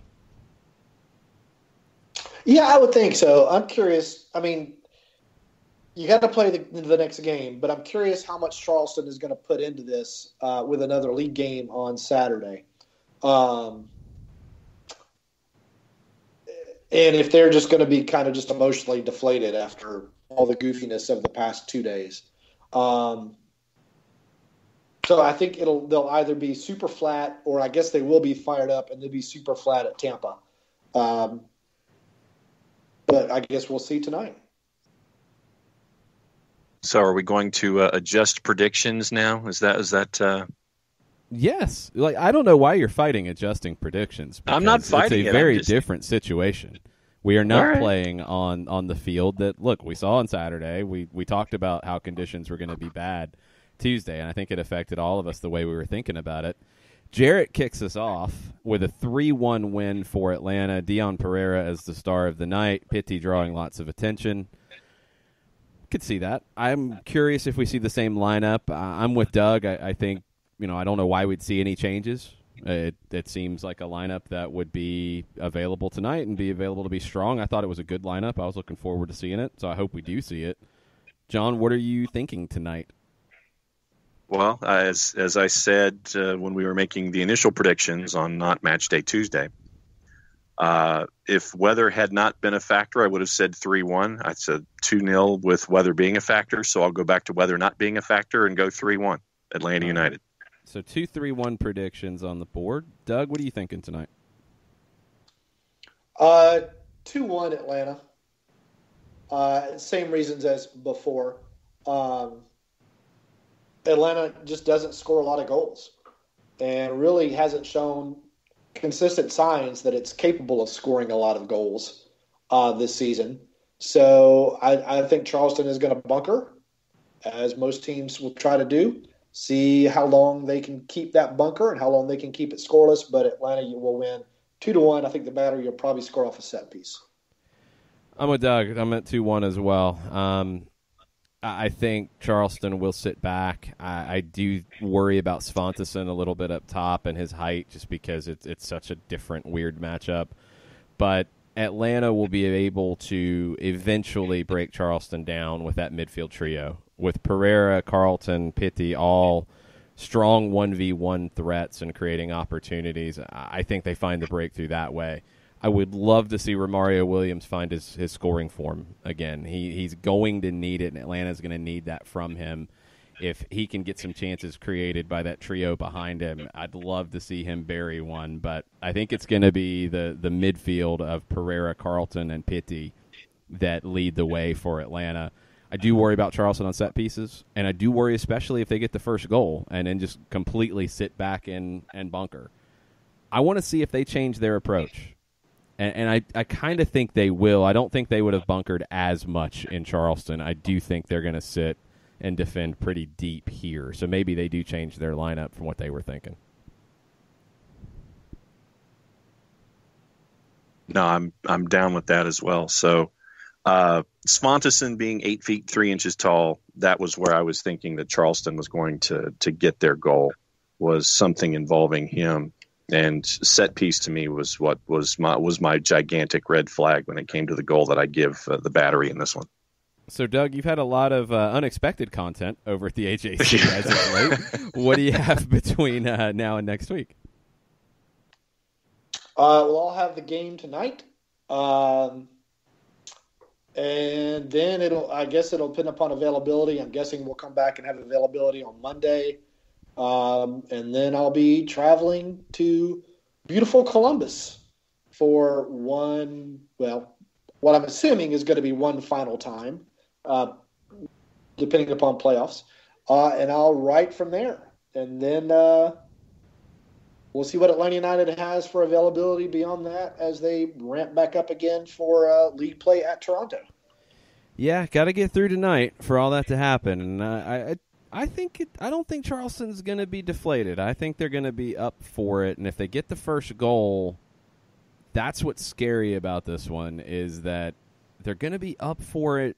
And if they get a goal to boost that, then it's going to be a much more difficult game for Atlanta. If Atlanta can get an early goal and deflate them, then I think it's a completely different match. I think the first goal is just so critical tonight in a game like this. Yeah, I agree. But that's true in any game. Yeah. I think it's magnified here in this one because of the whole situation. But, yeah, the first goal is so critical. Atlanta's in a better position to fight back if they concede first. I don't think Charleston has enough firepower to fight back if they concede first. I think they've got to get the first goal to have any chance or play for penalties. And I just don't see getting to that point either. So we'll see what happens. It's going to be an interesting one with no crowd and what the vibe is like. I think finding match rhythm and match speed could be a little difficult for both teams tonight too, because it's just a different environment. Yeah, it's going to be weird. Really weird. But we'll see what I'm curious how it's going to affect a guy like Pitti. Yeah. Actually, Pitti's probably played in some closed-door matches in Argentina. Yeah, but he may they've not had those things happen. He may not feel any pressure. Yeah. So you could maybe kind of see a breakout game for him, which would be interesting. Hey, it's Pitti's birthday, too. So yeah, happy birthday to Pitti. Exactly. So he might have a couple celebrations tonight if he's able to pull some magic off. I'm looking forward to that part. That's a good point. He might be very free and playing like it's a training session. And for a guy like Pitti with his talent, that could be frightening for Charleston. We'll see. It's going to be interesting. Make sure you're following him, Doug Robertson, AJC, on Twitter, Atlanta United News Now on Facebook. As always, Doug, thanks for the time. Thanks, guys. We'll see you. We're going to take a break, come back, and wrap everything up right after this. Looking for future leaders we can trust and believe in?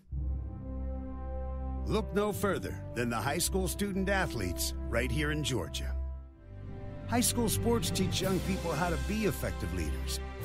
It begins by making their grades and being on time for practice. It includes learning to listen, following directions, accepting responsibility, being a good role model. And it's about respect for officials, opponents, the rules, and each other. The result? It transcends sports. It gives us hope for the future. High school sports. There's so much more than just a game. This message presented by the Georgia High School Association and the Georgia Athletic Directors Association.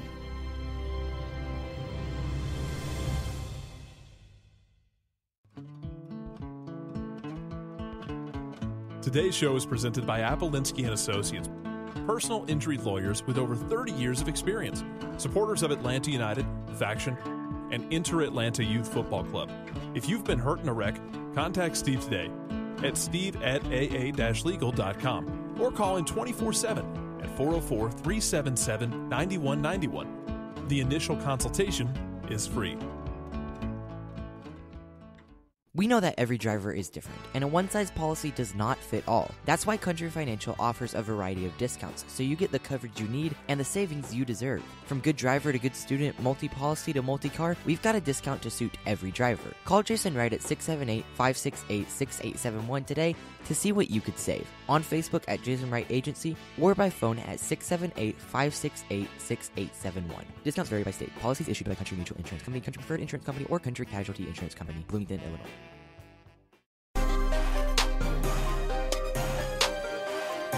Welcome back. Final segment, Soccer Down here, June 13th. Final reminder, kickoff tonight, just after 7 o'clock. You can watch on ESPN+. That is the only way you can watch or listen to Atlanta United and Charleston Battery in the Open Cup tonight. We will have pre-match coverage starting at 6 o'clock. We will have post-match coverage starting after the broadcast goes off the air on ESPN+. Whenever that is.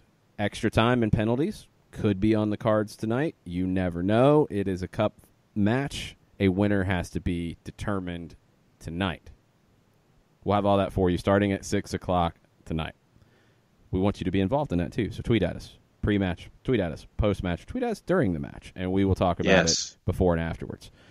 All right, we'll also have a World Cup date before all that gets started, recapping the 2 Women's World Cup games from today. Australia and Brazil will be kicking off in a little over an hour. To me, that is a potential game of the tournament with a desperate Australia team against a Brazil team that doesn't really defend all that well, and Australia doesn't defend all that well either, so it's set up for goals. We'll see if that actually happens. If you feel like there's going to be goals, you can go over to our friends at Prize Picks because the Women's World Cup is now available on Prize Picks, and you've got options on the board for today for these games. I liked Sam Kerr in this one because I feel like you're going to need goals out of your legendary striker in Sam Kerr. I think she's going to be big here. 8. I like the over there. Caitlin Ford is also on the board for Australia. Debinha is on the board for Brazil. Could be a good one as well at 4.5. Caitlin Ford's at 4.5. And Li Ying for China is at 3.5. China and South Africa is the 3 o'clock game. Both lost their opener with third-place teams going through. This is a critical game, and it feels like China's the favorite, but maybe not a dominant favorite here. I think it'll be a tight game. So I don't know how to feel about Li Ying and 3.5 for the Prize Picks number. Do you get points for tackles? No, you don't. And she's rough tackles. She's not tackling anybody. She's just waiting to pick up the loose ball after said tackles. Go to Prize Picks, myprizepicks.com, or download the app in either of your app stores on Android or on iOS. Use the code SDH when you make your initial deposit and when you sign up because you'll get 25% of that deposit matched and you'll get a free $25 two-pick play.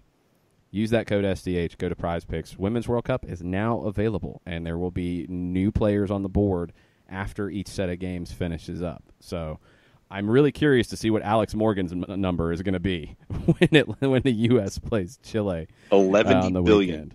And I would not go with the over on that because Chile will be a much more difficult opponent. I hope people are not expecting those types of performances against everybody in this tournament because it ain't happening. What do you think about the VAR situation and France's penalty that ended up winning the match for them against Norway last night? Yeah. But why? I want more than that. I don't want just a blah. I want why. Why did you not like it? And I would, and for those who didn't get the chance to listen, I would go back and listen to yesterday's World Cup date because you and Jess analyzed it fairly well. And I thought that it was a harsh call. And Jess's point was, as she was laying it all out, for me, it creates a larger issue about how you're going to approach the game as a player going forward. You know, are you going to be less aggressive if you're a defender? Are you going to be less aggressive if you're a goalkeeper going after a ball in the box? And for me, that's what I was looking at. I was looking at the issues later on, but I thought that it was, in listening to it on the radio as I was coming back into town, I thought it was a harsh call. And then not having had the chance to see it, but having heard it and hearing your analysis yesterday on Cup Date, for me, it was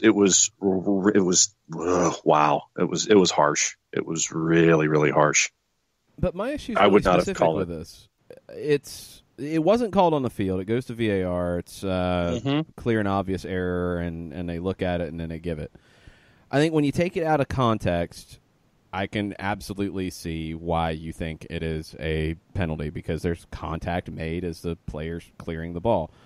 My issue is that the French player does not have possession of the ball. It's a 50-50 ball. She doesn't put herself into a position where she can play the ball. She jumps in like a long jumper from 2-3 feet, not 2-footed into the player, 2-footed into a position, which you can't play the ball that way. And her jump out of nowhere in, which is not a normal action that you would expect.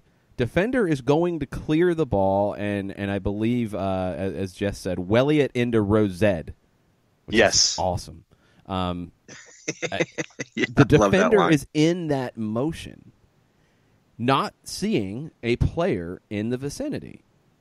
The French player jumps in a position that does not give them the ability to play the ball when they land, and gets hit on the follow-through. It wasn't the situation of the studs up in the midsection on a follow-through. It wasn't some of the other follow-through things we've seen and discussed. This one felt like the French player had no interest in playing the ball, but put themselves in a position to get kicked. I don't like that. And it's a thing where I feel like that's where VAR takes that thought process out. Yes. I thought the referee handled it right on the field. But if you look at that strictly in a slow-mo video process, by the letter of the law, yeah, it's a penalty.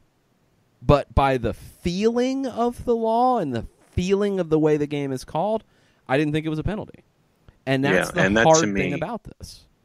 Yeah, to me, that's the larger question about VAR, is that it's elbowing its way into situations that I don't think it needs to be in. No, it's not elbowing its way into situations that it needs to be in. This tournament is the first tournament that these players and these managers and these referees have dealt with it in the women's game.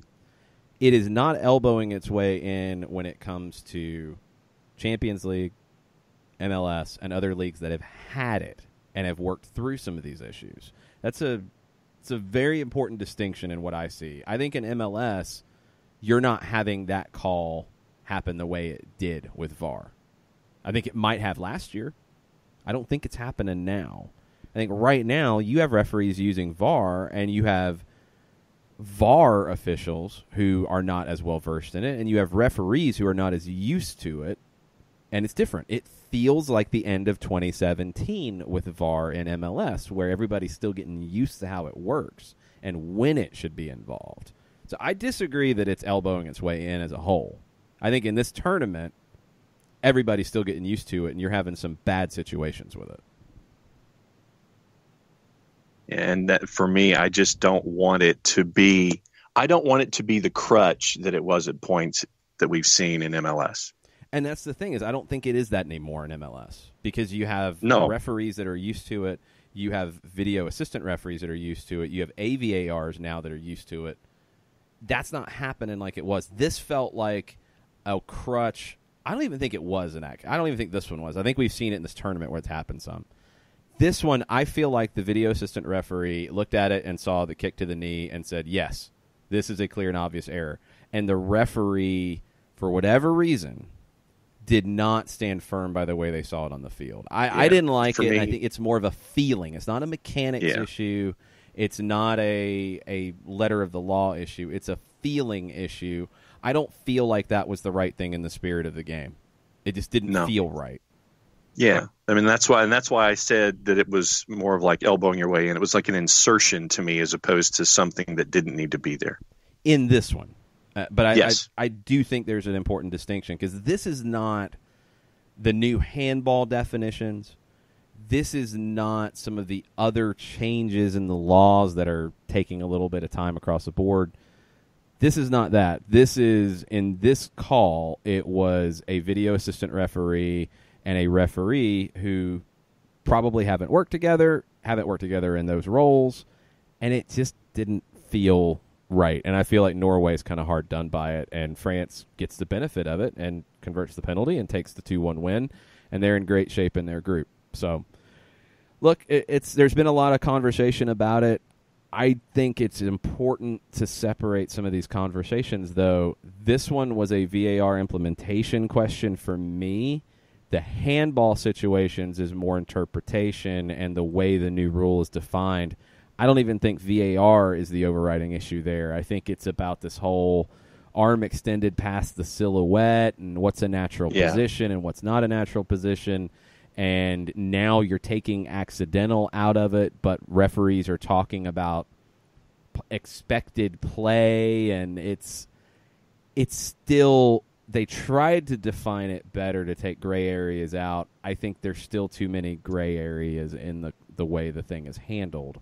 So that's a separate issue from just VAR as a whole. We'll see.